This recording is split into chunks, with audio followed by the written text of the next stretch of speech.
Hello guys. तो आज हम लोग करने वाले हैं ACCA मैनेजमेंट अकाउंटिंग का चैप्टर कॉस्ट क्लासिफिकेशन। काफ़ी अच्छा चैप्टर होने वाला है। काफ़ी ज़्यादा कॉन्सेप्ट आपके इस वीडियो से देखने के बाद क्लियर होने वाले हैं। अच्छा चैप्टर है और बढ़िया चैप्टर है, तो फटाफट से स्टार्ट करते हैं यार, क्यों वेट करेंगे। Question number 36, the following diagram represent the behaviour of one element of cost. Cost का वन एलिमेंट आपको शो कर रहा है। देखो वाई एक्सिस, आपको पता है वाई एक्सिस होती है, ये होती है एक्स एक्सिस। यहाँ पे वॉल्यूम है, एक्टिविटी दे रखी है, जैसे जैसे आपका वॉल्यूम जाएगा यहाँ पे आपको उतनी टोटल कॉस्ट दे रखी है, वॉल्यूम के हिसाब से कॉस्ट कितनी लगने वाली है वो टोटल। टोटल कॉस्ट में आपको क्या आती है यार, देखो fix cost plus variable cost. ठीक है, टोटल कॉस्ट में ये वाली कॉस्ट आ जाती है हमारी। इसके बाद सबसे पहले आप जब ये ग्राफ देखो तो आपको एक चीज़ पता होनी चाहिए कि ये यहाँ पे बीच में गैप दिख रहा है आपको। ठीक है, ये अगर हम थोड़ा सा जूम करें, ये ग्राफ के अंदर इतना सा आपको गैप दिख रहा है, तो ये एलिमेंट हो गया हमारा फिक्स कॉस्ट का। जब भी हम ग्राफ बनाते हैं, अगर थोड़ी सी जैसे अगर यहाँ से स्टार्ट होता है, ठीक है, तो मान के चलते हैं वेरिएबल कॉस्ट भी हमारी कुछ होगी, मतलब फिक्स कॉस्ट हमारी अभी स्टार्ट नहीं है। ठीक है, तो वेरिएबल कॉस्ट लग रही है, लेकिन यहाँ पे हमारी फिक्स कॉस्ट है, क्योंकि यहाँ पे जो है वो गैप से स्टार्ट हो रहा है। जब भी गैप से स्टार्ट हो यानी कि हमारी कुछ फिक्स कॉस्ट लग रही है, यानी कि स्टार्ट ही हमारा कुछ अमाउंट हो रहा है। मान के चलो इसका एग्जांपल अगर हम लेने चले, अगर आप फ़ोन का रिचार्ज कराते हो अपने, तो 0 रुपये में तो कुछ नहीं होता है ना। आपको कुछ ना कुछ का रिचार्ज कराना पड़ता है, 100 200 120 200 है ना, इतने कुछ का। तो इतना कुछ फिक्स्ड अमाउंट तो आपका रहता ही है, उसके बाद से आप लोग जो है वो रिचार्ज कराते हो। तो वैसे ही इतना कुछ फिक्स्ड अमाउंट आपका है। उसके बाद जो है वो धीरे धीरे आप देख रहे हो, अगर आप इसको ग्राफ को ही देखने चाहो तो थोड़ा सा फिक्स्ड अमाउंट है। उसके बाद कुछ टाइम तक जो है वो सेम रफ्तार से जो है वो बढ़ रहा है। उसके बाद वो इंक्रीज तो कर रहा है, लेकिन थोड़ी धीरे रफ्तार से। ठीक है, धीरे धीरे। पहले जो है वो एकदम बढ़िया तरीके से बढ़ रहा था, फिर थोड़ा सा एकदम से रुका और फिर उसके बाद धीरे धीरे ऊपर बढ़ने लगा। ठीक है, तो ये आपका मेन ग्राफ है। इसके बाद आपको बताना क्या है कि which one of the following description is consistent with the above diagram. तो मतलब कौन सी स्टेटमेंट जो है वो आपको बेसिकली बताना है सही कौन सी है इस ग्राफ को देख के। तो यहाँ पर देखो, सबसे पहली बात तो आपको दे रखा है, पहली स्टेटमेंट पढ़ते हैं। Annual total cost of factory power where the supplier sets a tariff based on a fix charge. देखो फिक्स चार्ज है, इसका मतलब यहाँ पे कुछ ना कुछ फिक्स से रिलेटेड है, तो यानी कि हाँ फिक्स चार्ज तो हो सकता है। तो fix charge plus a constant unit cost for consumption which is subject to maximum annual charge. Okay, तो इसका अगर मैं ग्राफ बनाना चाहूँ, देखो मैं आपको ना सारी चीज़ें ग्राफ के साथ बताऊंगा तो आपको समझ में आएगा। अगर मैं इसका कुछ ग्राफ बनाना चाहूँ ना, तो यहाँ पे क्या कह रहा है, एक सप्लायर है जो कि टैरिफ को सेट कर देता है बेस्ड ऑन ना फिक्स चार्ज। ठीक है, टैरिफ कुछ टैक्सेस वैक्सेस टाइप होते हैं। ठीक है, तो एक तो फिक्स रहता है कि मतलब स्टार्ट कुछ ना कुछ अमाउंट से होता है, तो यहाँ से कुछ स्टार्ट होगा। ठीक है, तो कॉन्स्टेंट यूनिट कॉस्ट लेता है for consumption which is subject to maximum annual charge. इसका मतलब क्या हो गया, मान के चलो मेरा जो है वो चार्ज लग रहे हैं। ठीक है, एक मैक्सिमम अमाउंट आ गया, यहाँ तक मेरा रुक गया। ठीक है, ये मैक्सिमम चार्ज है। ठीक है, इसके बाद क्या होगा, वो रुक जाएगा, यानी कि इसके बाद वो हो जाएगा ऐसे हॉरिजॉन्टल। ठीक है, तो ये मेरा ग्राफ बनेगा, ये यहाँ पे वॉल्यूम आ जाएगा, यहाँ पे जो है वो टोटल कॉस्ट आ जाएगी। तो थोड़ा बहुत फिक्स्ड अमाउंट तो वो ले रहा था। ठीक है, लेकिन एकदम मैक्सिमम तक जैसे ही वो रीच करा, उसके बाद वो क्या हो जाता है, रुक जाता है। यहाँ पे देखिए consumption which is subject to maximum annual charge. Maximum यहाँ तक पहुँचा, इसके बाद एग्जाम्पल ये। ठीक है, तो मैक्सिमम मान के चलते हैं यहाँ पहुँचा, इसके बाद वो रुक जाएगा, यहाँ पे हो जाएगा पूरा ऐसे, ये पूरा हॉरिजॉन्टल हो जाएगा। और ये देखो ये ग्राफ में क्या हो रहा है, यहाँ से जाके ये बढ़ रहा है। ठीक है, अभी भी बढ़ता जा रहा है, बस थोड़ी धीरे रफ्तार से बढ़ रहा है, वैसे ही है। लेकिन यहाँ पे तो पूरा एकदम कांस्टेंट हो गया, तो ए ऑप्शन तो मेरा नहीं होगा। ठीक है, ऐसे हम लोगों को चीज़ समझ के करनी है। इसके बाद ऑप्शन बी में क्या कह रहे हैं, total annual direct material cost where the supplier charges a constant amount per unit which then. सबसे पहली बात बताऊँ, बी ऑप्शन हो ही नहीं सकता। अब आपको कि भैया क्यों नहीं हो सकता, क्योंकि जब कांस्टेंट यहाँ पे आपको देख रहे हैं total and direct material cost, जहाँ पे सप्लायर जो है वो कांस्टेंट अमाउंट चार्ज कर रहा है, इसमें कुछ फिक्स्ड अमाउंट तो दिया ही नहीं हुआ। इसका मतलब मेरा जो ग्राफ स्टार्ट होगा वो यहाँ से स्टार्ट होगा। ठीक है, और यहाँ पे आपको ग्राफ देख रहे हो, थोड़ा सा फिक्स्ड अमाउंट के बाद चार्ज हो रहा है, और यहाँ पे फिक्स चार्ज का कोई जिक्र ही नहीं किया गया है।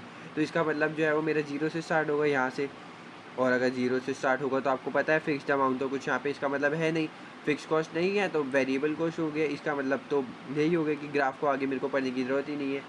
ठीक है, सो यही बात है यार, तो इसका मतलब बी ऑप्शन तो नहीं हो सकता। अगर फिर भी इसका ग्राफ बनाना चाहूँ तो देखो, यहाँ से मेरा ये जो है कांस्टेंट, यहाँ पे लिखा है ना कांस्टेंट अमाउंट यूनिट चार्ज कर रहा है, तो उसके बाद रिड्यूस कर रहा है lower amount per unit after certain. तो यहाँ पे देखो एक बार इसको तो ऐसे बढ़ता रहेगा। ठीक है, उसके बाद जो है वो धीरे धीरे बढ़ेगा। तो इसका मतलब ये जो स्टार्टिंग का है ना, बस इसमें दिक्कत क्या है, ये ग्राफ से बाद में तो ये सेम ये वाली चीज़ जो है ना, ये आगे धीरे धीरे बढ़ रहा है, यहाँ पे भी धीरे धीरे बढ़ रहा है, ये चीज़ बढ़िया थी। लेकिन ये स्टार्ट 0 से हो रहा है और यहाँ पे स्टार्ट क्या होना चाहिए, थोड़ा फिक्स अमाउंट के बाद, तो इसलिए वाला ग्राफ नहीं हुआ। इसके बाद सी ऑप्शन अगेन, इसमें आपको कह रहा है total annual direct material cost whether supply charges constant amount, वही ऊपर जैसा सेम है। But when purchases exceed a certain level a lower amount per unit applies to all. इसका मतलब भी देखो, सबसे पहली बात स्टार्ट तो ये भी यहीं से होगा, ठीक है।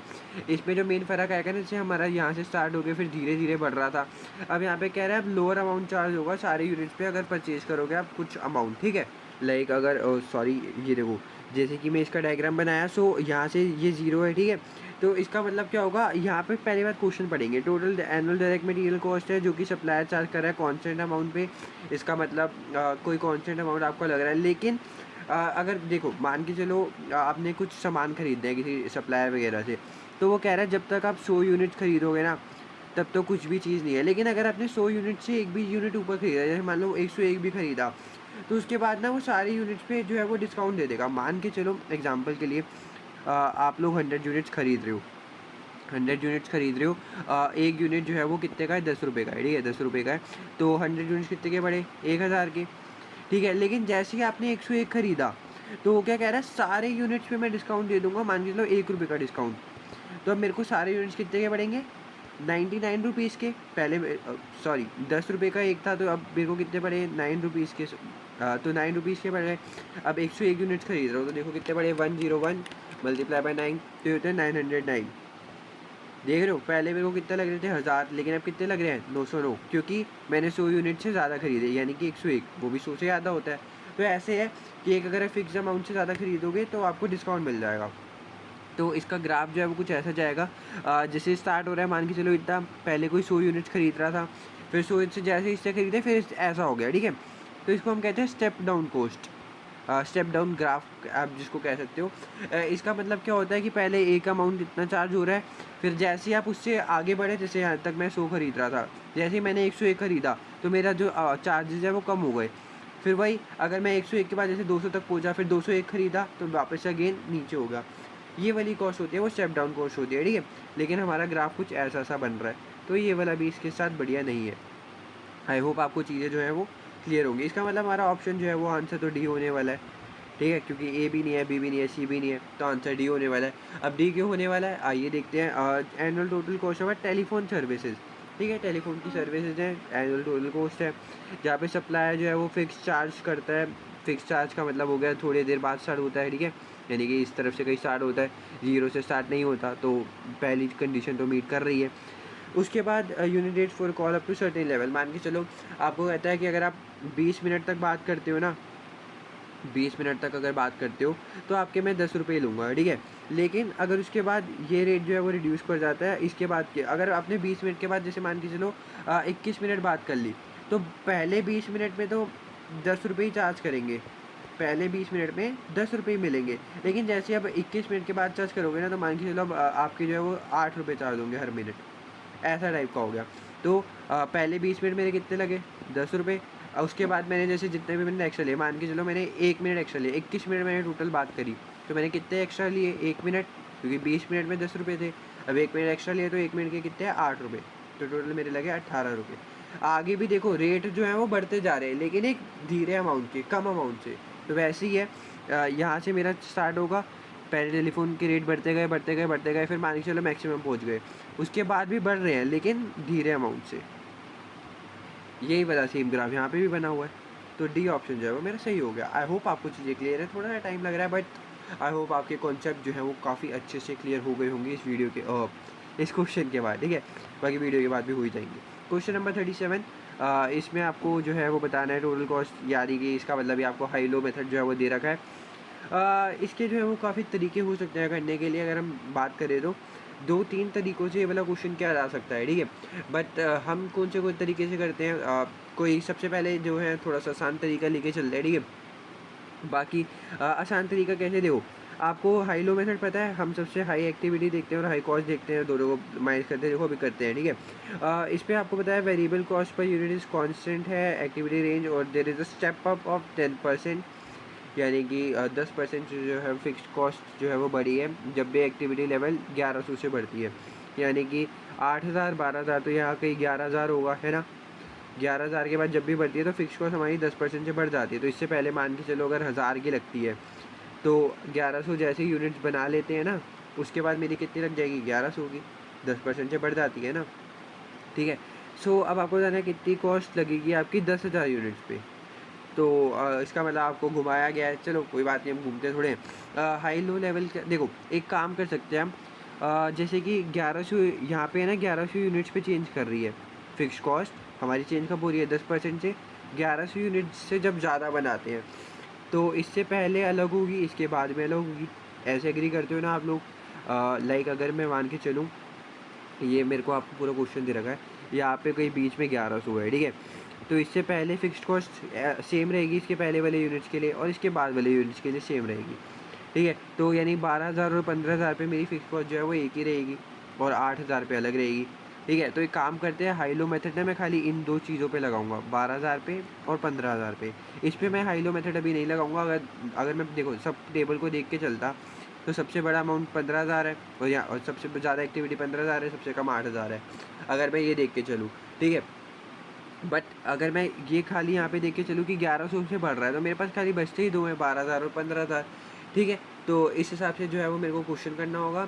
तो अब सबसे पहले यहाँ पे मेरे को देखना पड़ेगा 12,000 और 15,000। अब इसमें हाई लो मेथड लगाऊंगा, देखो कैसे लगाऊंगा। सबसे ज़्यादा अमाउंट कितना है, 2,74,000, यहाँ पे 250, तो इन दोनों को माइनस करो, 274,000 माइनस 250,000 अपॉन में जो भी हाईएस्ट और लोएस्ट एक्टिविटी है उसको माइनस करो 15,000 और 12,000, 15,000 माइनस 12,000, ठीक है। तो इन दोनों को माइनस करा कितना आता है 24,000, और इन दोनों को माइनस करा कितना आता है 3,000, ठीक है। तो इन दोनों को सॉल्व करके आता है लास्ट में 8। तो ये क्या हो गया मेरा वेरिएबल कॉस्ट, वेरिएबल कॉस्ट आ गई 8 पर यूनिट, आप इसको कह सकते हो, ठीक है, 8 पर यूनिट। तो मेरी वेरिएबल कॉस्ट निकल आई, ठीक है। वेरिएबल कॉस्ट कैसे निकाली, अगेन वापस से समझ लो। हमने क्या करा, हाई और लो एक्टिविटीज़ को ढूंढा। यहाँ पे 15 और 12 इसको मैंने नहीं लिया क्योंकि यहाँ पे फिक्स कॉस्ट मेरी अलग होती, लेकिन इन दोनों पे एक ही फिक्स कॉस्ट थी, तो वेरिएबल कॉस्ट मेरी निकल गई 8 पर यूनिट के हिसाब से, ठीक है। इसके बाद देखो हमें क्या करना है, जैसे कि मैं थोड़ी यहाँ पे जगह बना दे, ठीक है। तो इसके बाद हम लोग क्या करते हैं, लाइक जैसे कि एक फार्मूला से टाइप का आप कह सकते हो, total cost is equals to variable cost plus fixed cost plus साथ में वेरिएबल कॉस्ट मल्टीप्लाई बाई जितने भी हमारे यूनिट्स होते हैं, ठीक है। कितने यूनिट होते हैं हमको, मतलब जैसे क्वेश्चन, जैसे कि मान के चलो अभी मेरे को 12,000 और 15,000 में से निकालना है, ठीक है। तो एक काम कर सकता हूँ मैं, ये 12 15 दिख रहे हो, इनमें से कोई एक की यूनिट सेलेक्ट कर लेते हैं, या तो 12 या तो 15, ठीक है। तो मैं 12,000 ले लेता हूँ, ठीक है।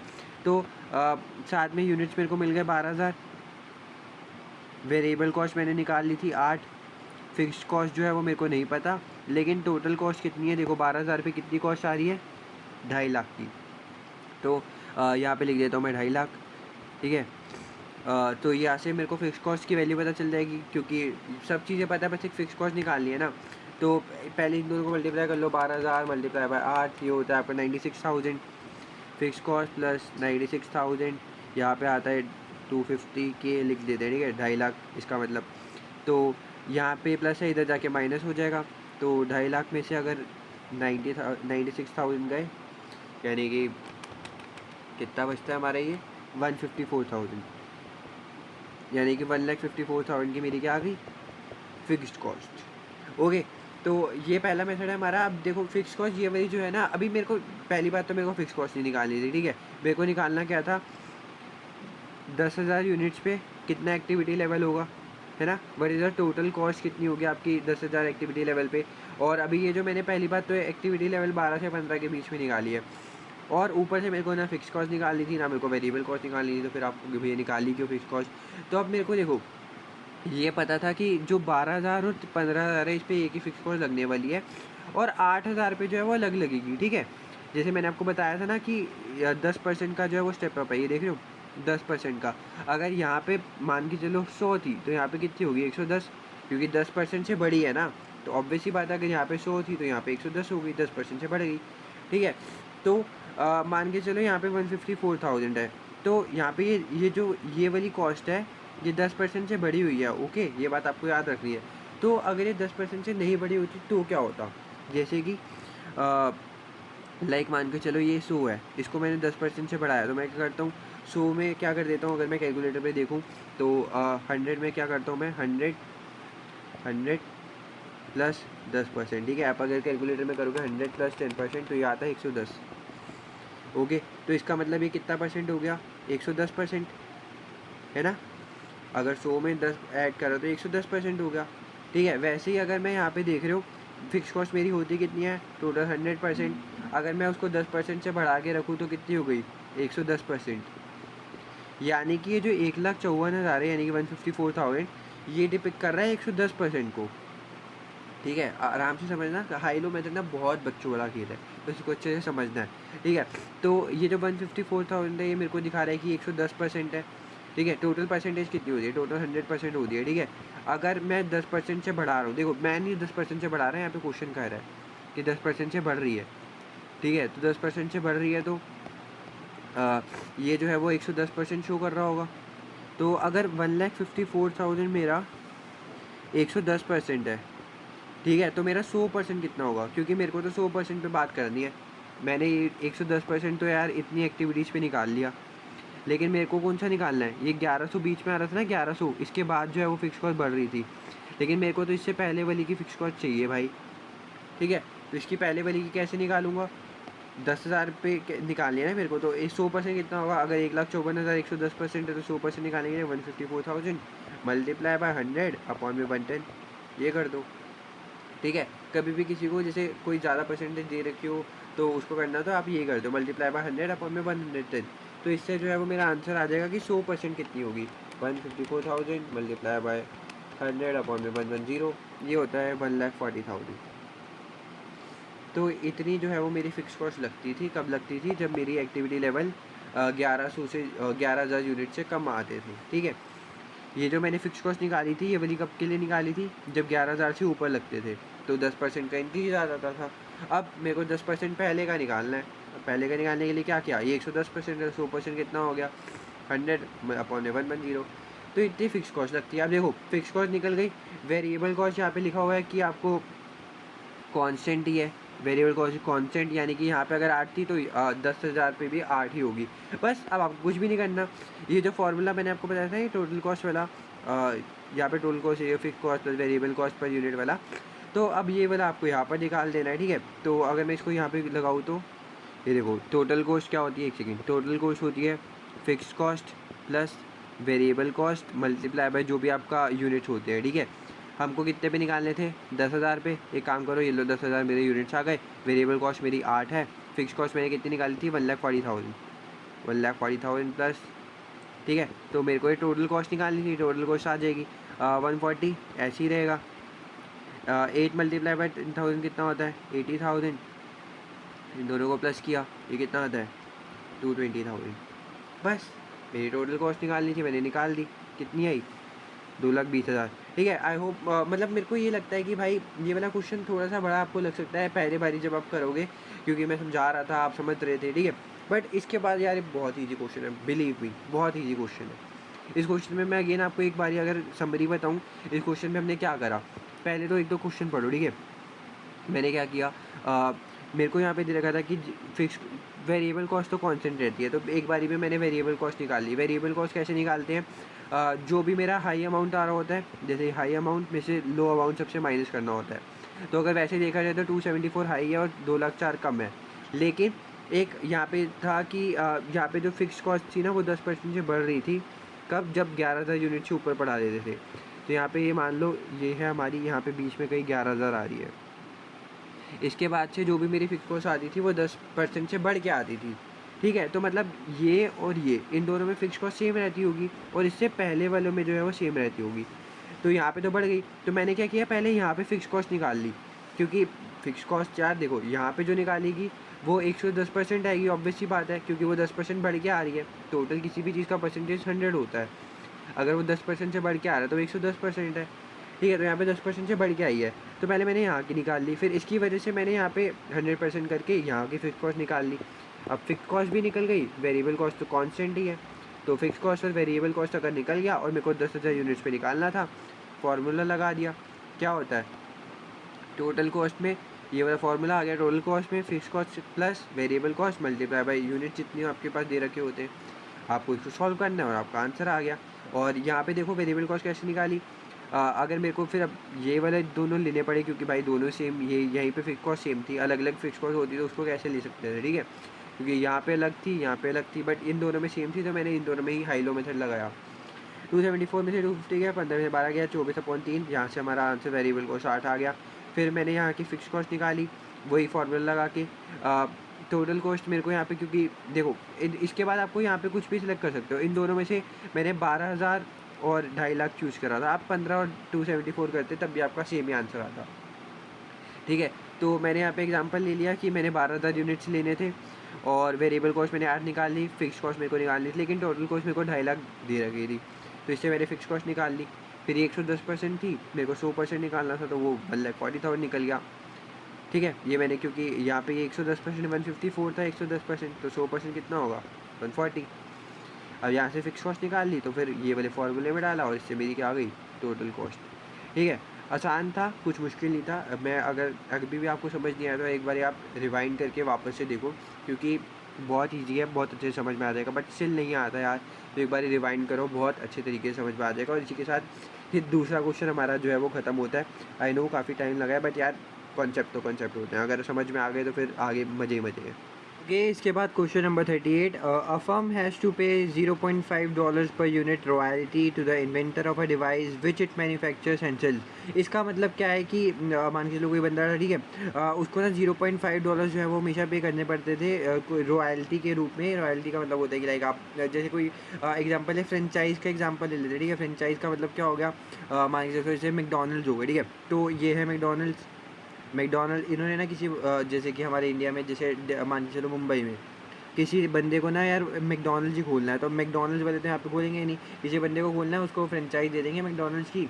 तो ये मैकडॉनल्ड्स का जो है वो मतलब यहाँ पे तो खुल गई मैकडॉनल्ड्स, लेकिन है किसकी मेन, मैकडॉनल्ड्स, ये सब चीज़ कंपनी की है ना, लेकिन उन्होंने क्या करा बस फ्रेंचाइज की टाइप से लेके मैकडॉनल्ड्स यहाँ पे भी खोल देते हैं ऐसे। तो ऐसे किसी को रॉयल्टी वगैरह दे देते हो, तो वैसा कुछ ऐसा है। तो यहाँ पे आपको कहा है कि एक फर्म जो है वो $0.5 जो है वो पे करती है रॉयल्टी के रूप में to the inventor of a device, जो भी वो मैन्युफैक्चर या फिर सेल करती है, कुछ बनाती है या फिर उसको बेचती है, तो पहले वो $0.5 रॉयल्टी में देती है। अब आपको बताना है कि कौन सी चीज़ में चार्ज होगी, सेलिंग में, डायरेक्ट में, प्रोडक्शन में, एडमिनिस्ट्रेटिव में।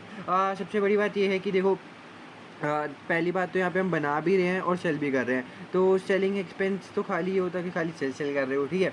अभी हम मैन्युफैक्चर्स भी कर रहे हैं, तो मैन्युफैक्चर करते वक्त भी सेलिंग एक्सपेंस थोड़े आएगा, तो ये हट गया।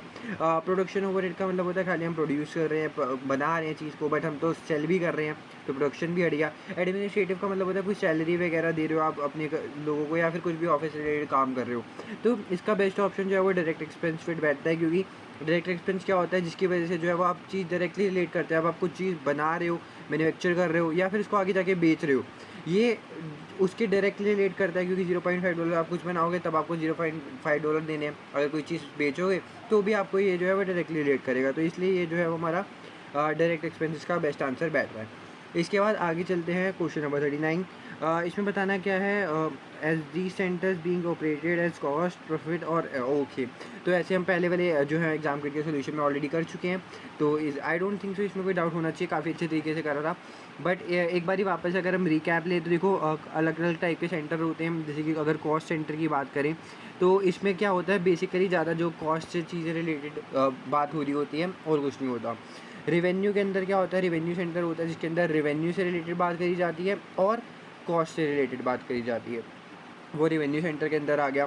प्रॉफिट सेंटर के अंदर क्या आ जाता है, प्रॉफिट सेंटर के अंदर ये जो है रेवेन्यू वाला भी आ जाता है, रेवेन्यू और कॉस्ट, और आई गेस सॉरी यहाँ पर मैंने रेवेन्यू के अंदर कॉस्ट लिख दिया था। रेवेन्यू में जो है वो खाली रेवेन्यू आता है, कॉस्ट में खाली कॉस्ट आता है, और प्रॉफिट में जो है वो रेवेन्यू और कॉस्ट दोनों आ जाता है। और इन्वेस्टमेंट, एक इन्वेस्टमेंट भी आता है, इन्वेस्टमेंट में या रेवेन्यू भी आता है, कॉस्ट भी आता है, और साथ साथ एक कैपिटल एम्प्लॉयड करके होता है भैया। कैपिटल एम्प्लॉयड को हम सब जानते हैं, ये सब जो है पहले बात कर चुके हैं।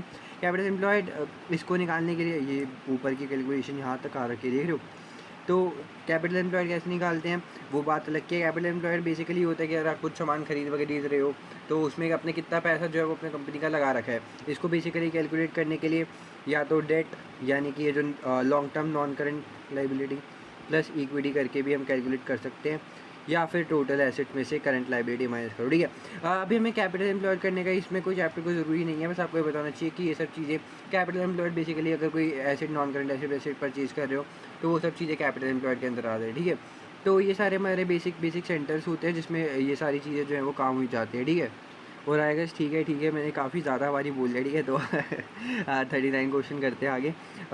प्लान कंपनी प्रोड्यूस कार्स और मोटर बाइक्स जो है वो प्रोड्यूस करते हैं और 4 डिफरेंट डिवीजन्स में जो है वो स्प्लिट कर रखा है। सबसे पहले कार सेल्स का डिवीज़न देख लेते हैं।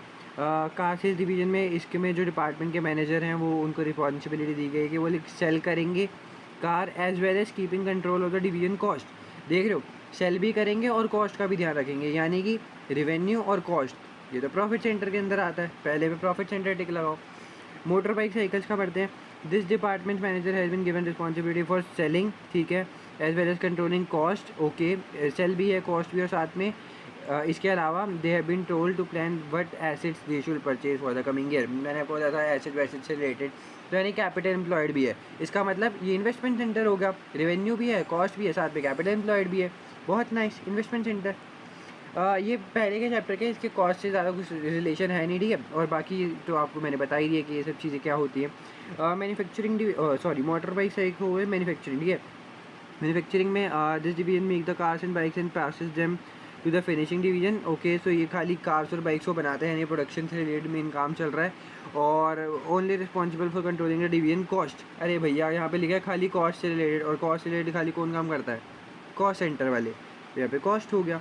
फिनिशिंग में क्या है? This division test the cars and cleans them to ready to be sold. Car को जो है वो टेस्ट करते हैं और मतलब बेचने लायक बना देते हैं। जो भी गुड्स हैं उसको ट्रांसफ़र कर देते हैं सेल्स डिवीजन में और चार्ज करते हैं सेल्स डिवीजन को एक सेट प्राइस। और इसका मतलब which is set by the finishing division manager also responsible for managing the division cost investment. अब देखो, कॉस्ट भी है साथ में इन्वेस्टमेंट भी है, और एक कॉस्ट और इन्वेस्टमेंट एक ही जगह पे आता है, ये और ये इन्वेस्टमेंट सेंटर में। ठीक है, खाली मेरे को इन्वेस्टमेंट में ही कॉस्ट और ये कैपिटल एम्प्लॉयड दिख रहा है, बाकी तो मेरे को ये कैपिटल एम्प्लॉयड कहीं पे भी नहीं दिख रहा। तो खाली सीधा जैसे ही मेरे को ये पता चला कि यार इन्वेस्टमेंट से भी रिलेटेड है तो सीधा इन्वेस्टमेंट सेंटर में चला जाएगा। अगर खाली कॉस्ट में होता तो खाली कॉस्ट में जाता। और यहाँ पे इन्वेस्टमेंट में देखो रिवेन्यू भी होता है, तो यहाँ पे रिवेन्यू की जो चीज़ें हैं देख रहे हो, यहाँ पे लिखा हुआ है ये जो डिवीज़न है इनको क्लीन कार को टेस्ट करते हैं और उसके बाद क्लीन करते हैं ताकि वो जो है वो सेल हो सके। तो इन्वेस्टमेंट सेंटर में ये सारी चीज़ें आ जाएगी। आई होप आपको चीज़ें क्लियर होंगी। आगे चलते हैं, question number 40। Which of the following can be included when valuing inventory. Inventory को जब भी वैल्यू कर रहे होते हो तो आप क्या क्या चीज़ें इंक्लूड कर लेते हो? डायरेक्ट मटेरियल, लेबर, एडमिनिस्ट्रेशन और प्रोडक्शन ओवरहेड्स। अरे ठीक है, तो इसमें हमें क्या बताना है? बस आपको वैल्यू इन्वेंट्री कर रहे हो तो आपको क्या चीज़ इंक्लूड करनी है? जैसे मान लो मैं यहाँ पे कुछ प्रोड्यूस कर रहा हूँ तो उसके लिए खाली तो जो भी चीज़ें मेरी इन्वेंट्री से डायरेक्टली रिलेट करेंगी वो सारी चीज़ें जो है मैं रिकॉर्ड कर लूँगा। जैसे कि इस इन्वेंट्री में जो भी मेरा मटेरियल लगता है डायरेक्ट मटेरियल, कुछ लेबर लगती होगी डायरेक्ट लेबर, और जो भी प्रोडक्शन ओवरहेड्स लगते हैं। ठीक है, प्रोडक्शन ओवरहेड्स क्या होते हैं? जैसे कि हमारी प्रोडक्शन में कोई भी चीज़ वगैरह एक्स्ट्रा वगैरह लग रही है जो हमारी कुछ इन्वेंट्री को मदद वगैरह कर रहे होते हैं, प्रोडक्शन करने में आ रही होती है, वो सारे उसके जो भी ओवरहेड होते हैं ऊपर से खर्चा वर्चा लग जाता है, वो सब प्रोडक्शन ओवरहेड्स में आ जाता है। एडमिनिस्ट्रेशन कॉस्ट जो है वो नहीं आती। ये तो काइंड ऑफ ऐसा होता है कि लाइक हमने कोई सैलरी वैलरी दे दी, ठीक है, तो ये सैलरी वैलरी ये सब चीज़ें एडमिनिस्ट्रेशन कॉस्ट में आती हैं। और इससे हमारा कोई भी इन्वेंट्री से डायरेक्टली रिलेशन तो नहीं होता भैया। ठीक है, इनडायरेक्टली रिलेट करते हैं, वो भी नॉन प्रोडक्शन ओवरहेड्स में चले जाते हैं। ठीक है, नॉन प्रोडक्शन ओवरहेड्स, ये सब चीज़ें जो है वो हम आगे वैसे भी बात करने वाले हैं। नॉन प्रोडक्शन ओवरहेड्स क्या होते हैं? जो प्रोडक्शन ओवरहेड्स नहीं होते वो नॉन प्रोडक्शन ओवरहेड होते हैं। जैसे कि मान के चलो हमने ये एडमिनिस्ट्रेशन कॉस्ट है, ये नॉन प्रोडक्शन है। किसी ना किसी अलग तरीके से। अब देखो, मान के चलो यहाँ पे हमारी ये पूरा हमारा वेयर हाउस है, यहाँ पे इन्वेंट्री वगैरह पड़ी हुई है हमारी। अब यहाँ पे कोई इन्वेंट्री को खाली देख रेख कर रहा है, सुपरवाइज़र है, ठीक है, सुपरवाइज़र, तो इसको क्या बोल दूँगा? नॉन प्रोडक्शन ओवरहेड्स के अंदर डाल दूँगा, क्योंकि क्या कर रहा है भाई, ये खाली जो है वो सुपरवाइज़ कर रहा है, इससे कोई इन्वेंट्री का रिलेशन डायरेक्टली थोड़े है। ठीक है, तो बाकी इसमें क्या होगा? डायरेक्ट मटेरियल, लेबर और ओवरहेड्स 1, 3 एंड 4, और 1, 3 एंड 4 सी ऑप्शन में जो है वो मेरे को दिख रहा है 1, 3 एंड 4, ओ सॉरी 1, 2 एंड 4। क्या कर रहे हो भाई? थर्ड तो ऑप्शन नहीं है ना, तो 1, 2 एंड 4 यानी कि बी ऑप्शन। ठीक है, आगे चलते हैं question number 41। Which of the following is usually class as step cost. Step cost, अरे भैया ये तो स्टेप कॉस्ट का और हमने ऊपर बात कर रहे थे। ठीक है, तो ये वो अब मैं आपको एग्जांपल दे देता हूँ। एक क्लासिकल एग्जांपल होता है और की स्टेप कॉस्ट का कौन सा होता है, और वो होता है सुपरवाइजर फीचर्स। ठीक है, इसमें मेरे को बाकी एग्जांपल पढ़ने की भी जरूरत नहीं है, जैसे जैसे आप भी आगे बढ़ते जाओगे ना, आप जैसे भी देखोगे। अच्छा, स्टेप कॉस्ट एक एक वर्ड पढ़ के ना, ये इससे आपको बाकी चीज़ें दिमाग में घूमने लग जाएंगी। तो जैसे ही स्टेप कॉस्ट आता है ना, तो एक सबसे क्लासिकल एग्जांपल आ जाता है। इसमें मैं आपको एग्जांपल ही बताता हूँ क्या होता है। मान के चलो हमारे अंडर काफ़ी ज़्यादा वर्कर, ये हमारी कंपनी है पूरी, काफ़ी ज़्यादा वर्कर्स जो हैं इसमें काम करते हैं। ठीक है, सारे वर्कर्स हैं, ये काम करते हैं हमारी कंपनी में। तो अब वर्कर्स काम करेंगे तो ऑब्वियस सी बात है यार, वो कैसा काम करें, अच्छा करें बुरा करें, हमें उनको देखना पड़ेगा कि वो काम सही से कर रहे हैं नहीं कर रहे। तो उसके लिए हम क्या बिठा देते हैं, सुपरवाइज़र। सुपरवाइज़र क्या करता है कि उनको देखता है कि भैया ये सब काम सही कर रहे हैं नहीं कर रहे, कुछ गलत तो नहीं कर रहे, या कुछ पूछना वूछना है। ठीक है, तो इसमें क्या करते हैं अब हम, जैसे कि मान के चलो हम कोई पर्टिकुलर वर्कर सेलेक्ट कर देते हैं कैटेगरी में, मान लो 10 वर्कर। तो 10 वर्कर के ऊपर मैं एक सुपरवाइज़र बिठा देता हूँ। जब तक 10 लोग काम कर रहे हैं तब तक मैं एक सुपरवाइज़र बिठाऊंगा और इस सुपरवाइज़र को सैलरी दे दूंगा, मान के चलो 10,000 रुपये। ठीक है, 10,000 रुपये मैं इसको सैलरी देता हूँ अगर ये 10 वर्कर को सुपरवाइज़ करता है। लेकिन जैसे ही 10 वर्कर से ज़्यादा हुए, मान के चलो 11 भी हो गए, तो मेरे को एक और सुपरवाइज़र को जो है वो हायर करना पड़ेगा। तो अब मेरे को कितनी सैलरी देनी पड़ेगी, पहले एक को 10,000 दे रहा था, तो दो को कितनी देनी पड़ेगी, 20,000। तो मेरा तो एक्स्ट्रा एक्सपेंस आ गया ना। और ये कब तक चलेगा, जब तक अब चाहे एक एक्स्ट्रा है चाहे दो एक्स्ट्रा है, अब मेरे को आगे 10 एम्प्लॉयज़ की सैलरी एक एक सुपरवाइज़र को देनी पड़ेगी। तो ऐसे 10-10 में मैंने जो है वो शिफ्ट बाँट दी। तो इसको कहते हैं, अब यहाँ पे स्टेप कॉस्ट का एग्जांपल कैसे हो गया। स्टेप कॉस्ट का अगर मैं आपको यहाँ पे एग्जांपल ग्राफ से दिखाऊँ तो वो ज़्यादा अच्छे समझ में आता है। मान के चलो ये ग्राफ है। ठीक है, तो स्टेप कॉस्ट कैसी हो सकती है, मान के चलो इतनी जो है मेरी कॉस्ट लग रही है पहले। जैसे कि मान के चलते हैं हमारी कॉस्ट लग रही है पहले इतने तक 10 वर्कर के, फिर उसके बाद जैसे ही 11 वर्कर हुए तो मेरी कॉस्ट बढ़ी, और फिर 20 वर्कर तक इतनी चलेगी, फिर मेरी कॉस्ट बढ़ी, फिर 30 वर्कर तक इतनी चलेगी। ठीक है, तो ये होता है step up cost, step cost या फिर स्टेप अप कॉस्ट। तो इसमें यही होता है कि एक टाइम पर्टिकुलर टाइम तक एक कॉस्ट चलती है, फिर थोड़ी टाइम बाद जो है वो वापस सेम चलती है, फिर ऊपर उठती है, फिर सेम चलती है। इसको कहते हैं स्टेप कॉस्ट। और सुपरवाइज़र वेजेस इसका बेस्ट एग्जांपल है। रॉ मटेरियल जो होते हैं वो हमारे स्टेप कॉस्ट में नहीं आते। लाइक रॉ मटेरियल जो है वो हम कभी भी चेंज वेंज कर सकते हैं। ठीक है, ये काइंड ऑफ ज़्यादा वेरिएबल में ज़्यादा आएगा, क्योंकि कभी ज़्यादा खरीद लिए कभी कम खरीद लिए। रेट्स भी जो है वो इसमें नहीं आता। रेट्स का मतलब इसमें आप काइंड ऑफ कह सकते हो कि कोई आउटपुट से रिलेशन जो है हमारा नहीं होता। कभी रेट्स ज़्यादा हो सकते हैं, कभी कम हो सकते हैं, डिपेंड करता है। रेट बेसिकली वो होता है, टैक्सेस से आप रिलेट कर सकते हो इसको काइंड ऑफ, कि टैक्सेस कभी ज़्यादा हो रहे हैं कभी कम हो रहे हैं। ठीक है, वो आपके डिपेंड करता है कि आप कितना इनपुट कर रहे हो उसके हिसाब से। इसके बाद टेलीफोन, अगेन टेलीफोन में आपको कह सकते हो कि लाइक कितने पैसे जा रहे हैं वो आप पे डिपेंड करता है कि आप कितने का रिचार्ज, जैसे इसको रिचार्ज से कर लो कि कितना रिचार्ज करते हो, वो सब चीज़ें है ना। तो ये भी जो भी है वो इसमें नहीं जाएगा। तो बेस्ट ऑप्शन सुपरवाइजर वेजेस। इसके बाद विच of the following is not a cost object, कौन सा कॉस्ट ऑब्जेक्ट नहीं है। सो आपको 3 ऑप्शन दे रखे हैं। अगेन कॉस्ट सेंटर, इसके तो नाम में ही कॉस्ट है, कॉस्ट सेंटर में तो कॉस्ट ऑब्जेक्ट हो गई। कॉस्ट ऑब्जेक्ट बेसिकली वो होता है कि लाइक जो भी कॉस्ट से चीज़ें रिलेटेड कर रहा हो वो कॉस्ट ऑब्जेक्ट में आ जाएगा। आपको बताना है कौन सा नहीं है, तो कॉस्ट सेंटर तो है।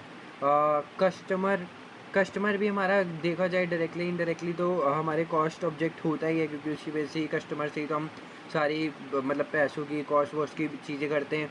तो कस्टमर तो हमारा कॉस्ट ऑब्जेक्ट होगा।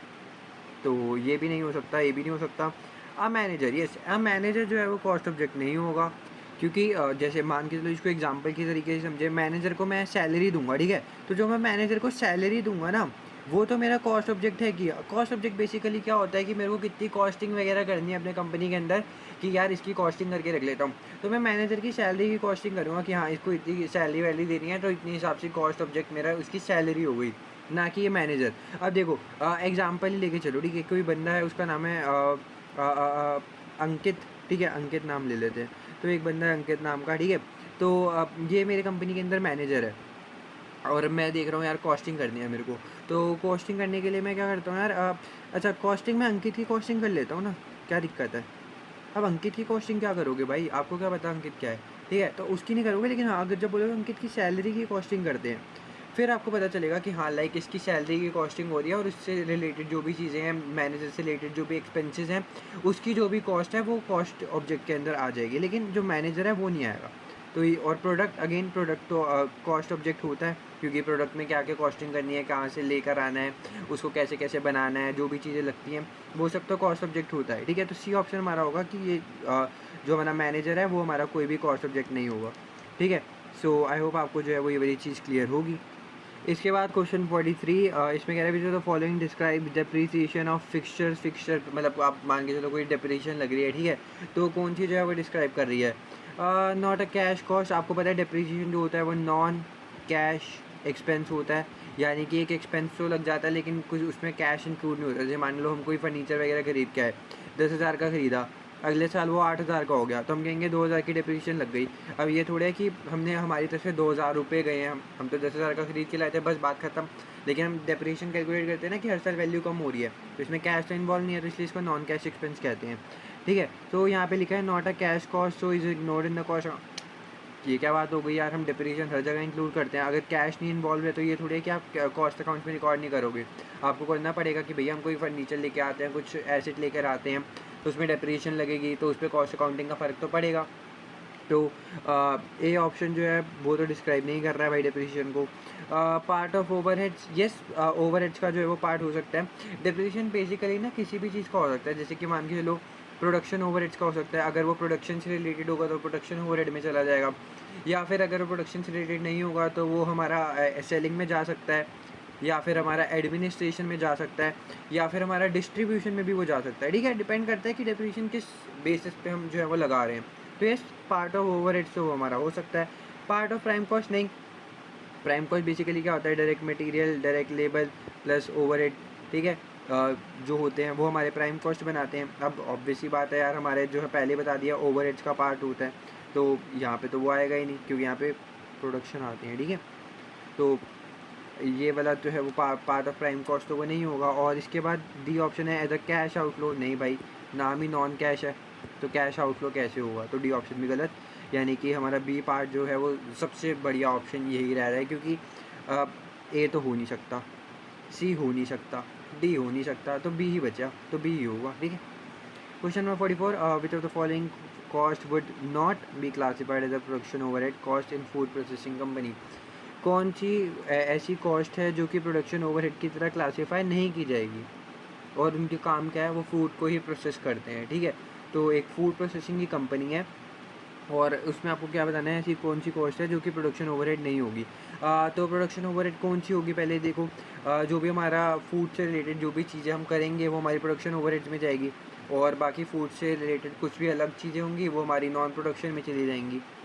तो हमको वही बताना है। Cost of renting the factory building, तो आपको बताना है कौन सी क्लासीफाई नहीं होगी, ओके। तो जैसे मान के चलो ये मेरी बिल्डिंग है, यहाँ पे मैं अपना सारा फूड प्रोसेसिंग का काम करता हूँ और यहाँ का मैं रेंट दे रहा हूँ, यहाँ पे मैं फूड प्रोसेस कर रहा हूँ और इसी का मैं रेंट दे रहा हूँ, तो ये तो काइंड ऑफ मेरा क्लासीफाई होगा प्रोडक्शन ओवरहेड कॉस्ट की तरह। क्यों होगा, क्योंकि अगर मैं यहाँ पे फूड का मतलब रेंट नहीं देता तो मैं फूड को प्रोसेस कैसे करूँगा, ये तो मतलब मेरा डायरेक्टली रिलेटेड है, प्रोडक्शन ओवरहेड में आ गए प्रोडक्शन ओवरहेड, क्योंकि अगर मैं रेंट ही नहीं दूंगा तो मैं फूड को प्रोसेस कैसे करूँगा, है ना। तो ये तो डायरेक्टली रिलेटेड है, हमें तो ये आंसर नहीं होगा। आपको बताना है कौन सा क्लासीफाई नहीं होगा प्रोडक्शन ओवरहेड की तरह, ये तो वो है। Salary of the factory manager, again अगर आप सैलरी दे रहे हो फैक्ट्री के मैनेजर को तो ये भी प्रोडक्शन ओवरहेड्स के अंदर ही जाएगा, क्योंकि ये फैक्ट्री का मैनेजर है। अगर फैक्ट्री का मैनेजर नहीं होता, अगर कुछ अलग चीज़ यहाँ पे दे रखी होती तो यार मैं इसको कहता कि हाँ फैक्ट्री का मैनेजर जो है वो हमारा नॉन प्रोडक्शन में चला जाएगा। क्योंकि अब सबसे बड़ी बात देखो, प्रोडक्शन ओवरहेड्स में आती क्या क्या चीज़ें हैं, जैसे कि मान के चलो जो भी हमारी इनडायरेक्ट कॉस्ट रहती है, जिसको हम क्लियरली आइडेंटिफाई नहीं कर पाते कि ये कॉस्ट कहाँ से आ रही है। जैसे कि पहली रेंट, अगर मैं मान के चलो कोई प्रोडक्ट बना रहा हूँ, मेरा प्रोडक्ट का नाम है ए, ठीक है, ये कोई चिप्स वगैरह है, मैं इसको बना रहा हूँ, तो मुझे ये थोड़े पता है यार कि इसमें मैंने रेंट दिया था ना, रेंट में महीने का दे रहा हूँ 1,00,000 रुपये, 1,00,000 के रेंट में से मैंने ये चिप्स बनाया 20 रुपये का पैकेट, तो मैं 20 रुपये में कितना अलॉट करूँ इसे भाई, ये तो मेरे को नहीं पता ना।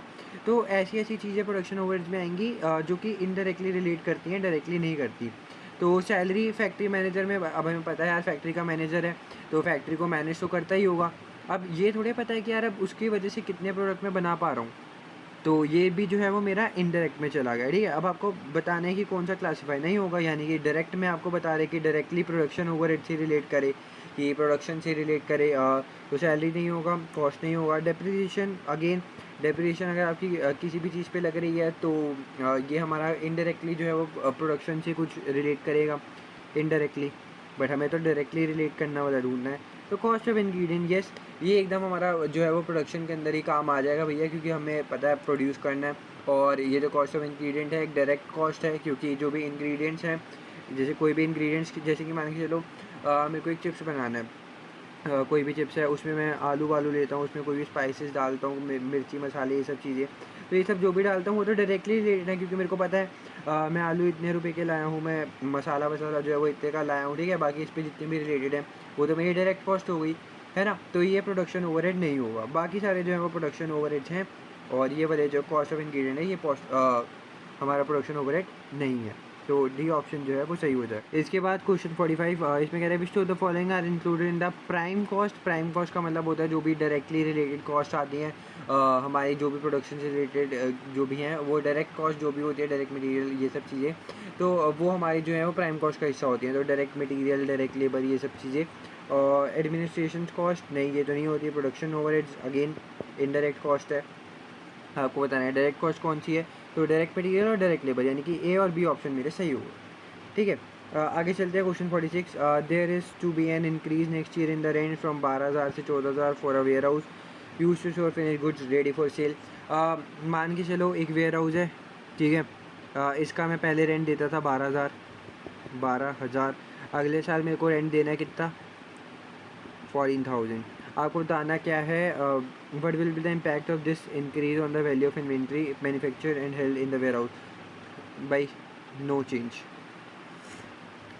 ठीक है। मेरे को ऑप्शन पढ़ने की ज़रूरत नहीं है, पता है क्यों, क्योंकि देखो पहले मैं 12,000 रेंट दे रहा था, अब मैं 14,000 रेंट दे रहा हूँ।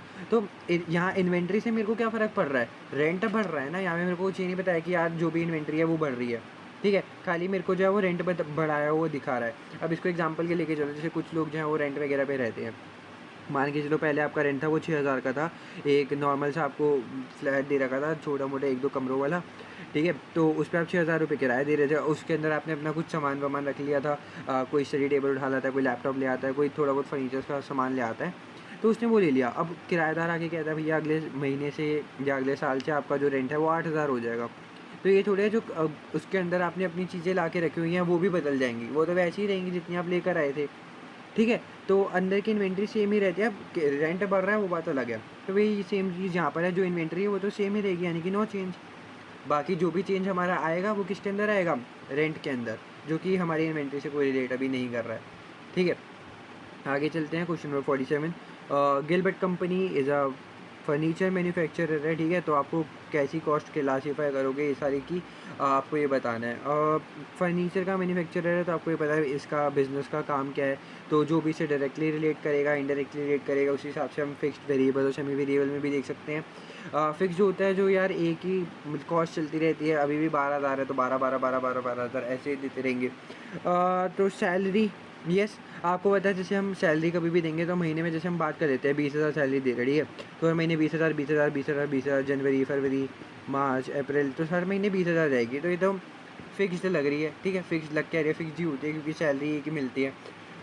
वुड, अब इसका फर्नीचर मैन्युफैक्चरर है, ठीक है। तो ऐसा हो सकता है यार कि कभी उसको वुड ज़्यादा चाहिए हो, कभी मतलब मान लो उसको सोफ़ा बनाना है, कभी बेड बनाना है, कभी कुछ भी चीज़ बनानी है, ठीक है।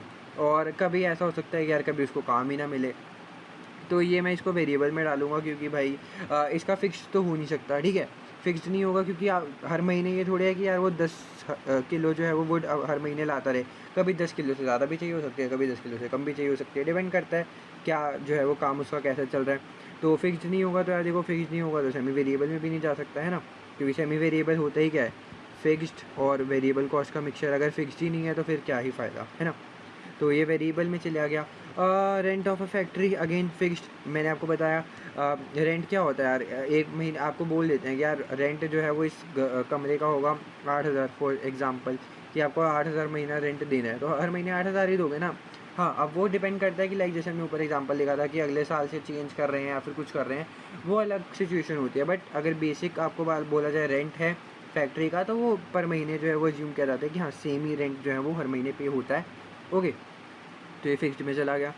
Phone bill includes line rental. इसके अंदर वही जैसे हमने ऊपर वाले क्वेश्चन करा था ना यार, टेलीफोन वाला, बिल्कुल सेम यही है कि मान के चलो जैसे ग्राफ था, यहाँ से कुछ स्टार्ट हो रहा था, ठीक है, तो एक टाइम तक चलते चलते तो उसके पैसे जो है फ़ोन का बिल इतना जा रहा था, फिर जैसे ही कोई लाइन का रेंटल आया उसके अंदर जो है वो कॉस्ट ऐसे जाने लग गई। वही सेम चीज़ है, तो ये सेमी वेरिएबल में आ जाएगा, थोड़ा फिक्स्ड भी है ये वाला और बाकी वेरिएबल का अमाउंट है ना। ये सब जो है हमने ऊपर एग्जांपल जो हमने पहला या दूसरा क्वेश्चन आएगा इसके, पहला क्वेश्चन क्या था, बिल्कुल सेम।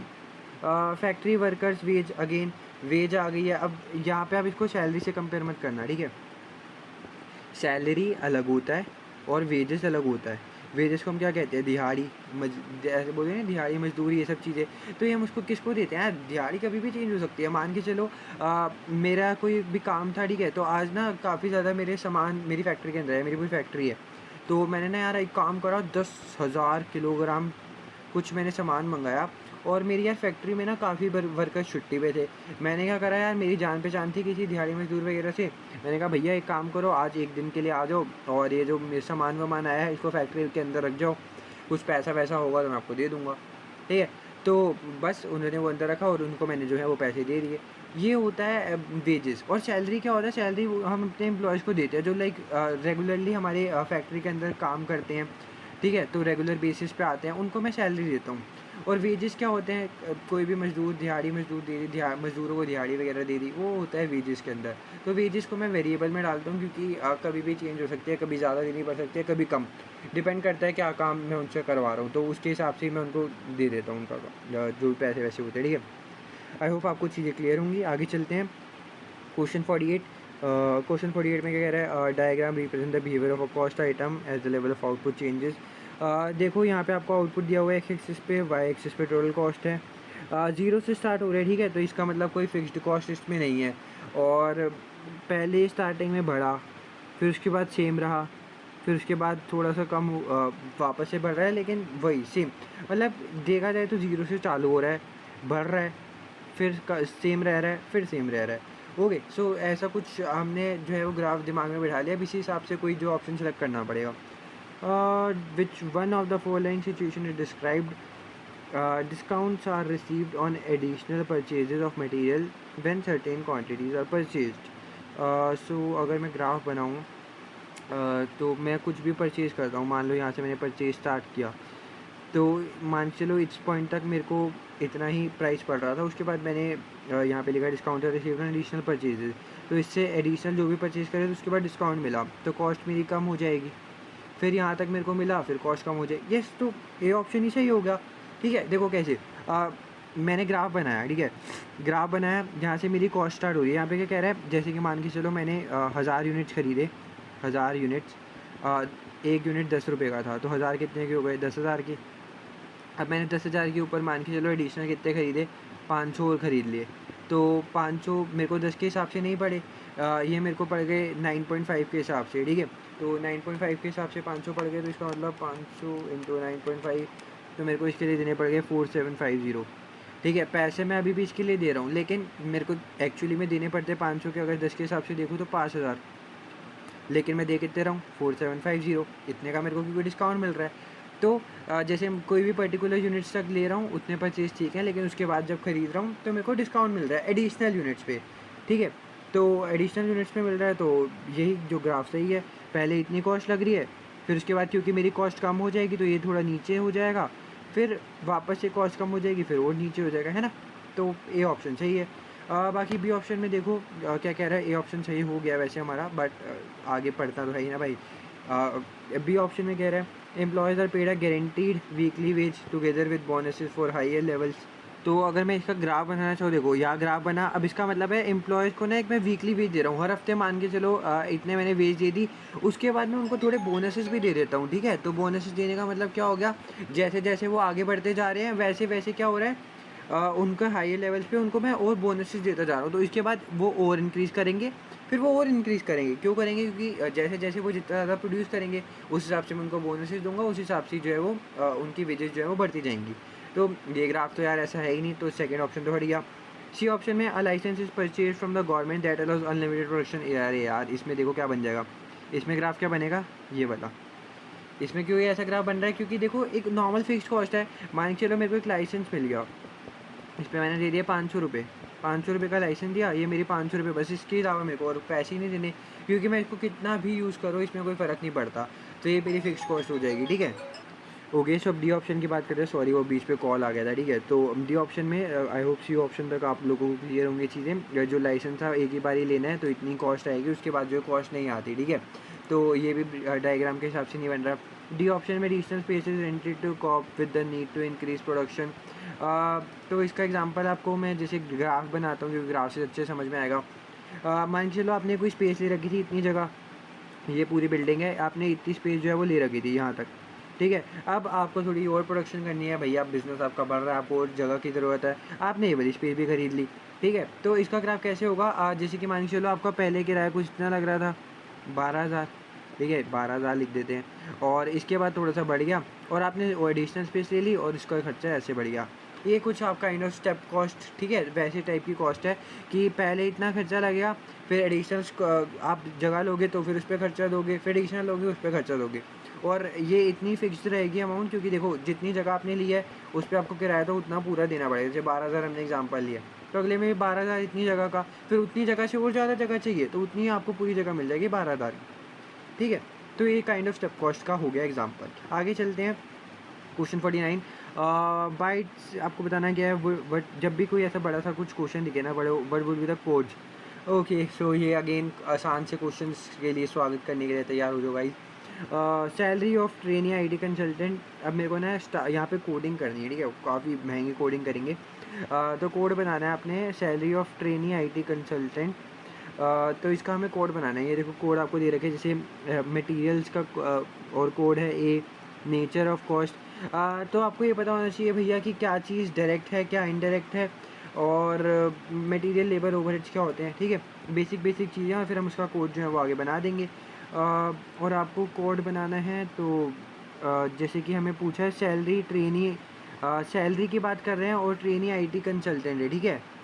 तो जैसे पहले सैलरी मेरा मटेरियल में तो नहीं आता, ओवरहेड में भी नहीं आता, लेबर में आता है ना, लेबर को सैलरी देता हूँ मैं, सैलरी हो गई, वेजेस हो गए, ये सब तो मैं लेबर को देता हूँ ना, ठीक है। तो लेबर आ गया, यानी कि कोडिंग कर ली है मैंने, और यहाँ पे मेरा बी तो निकल आया।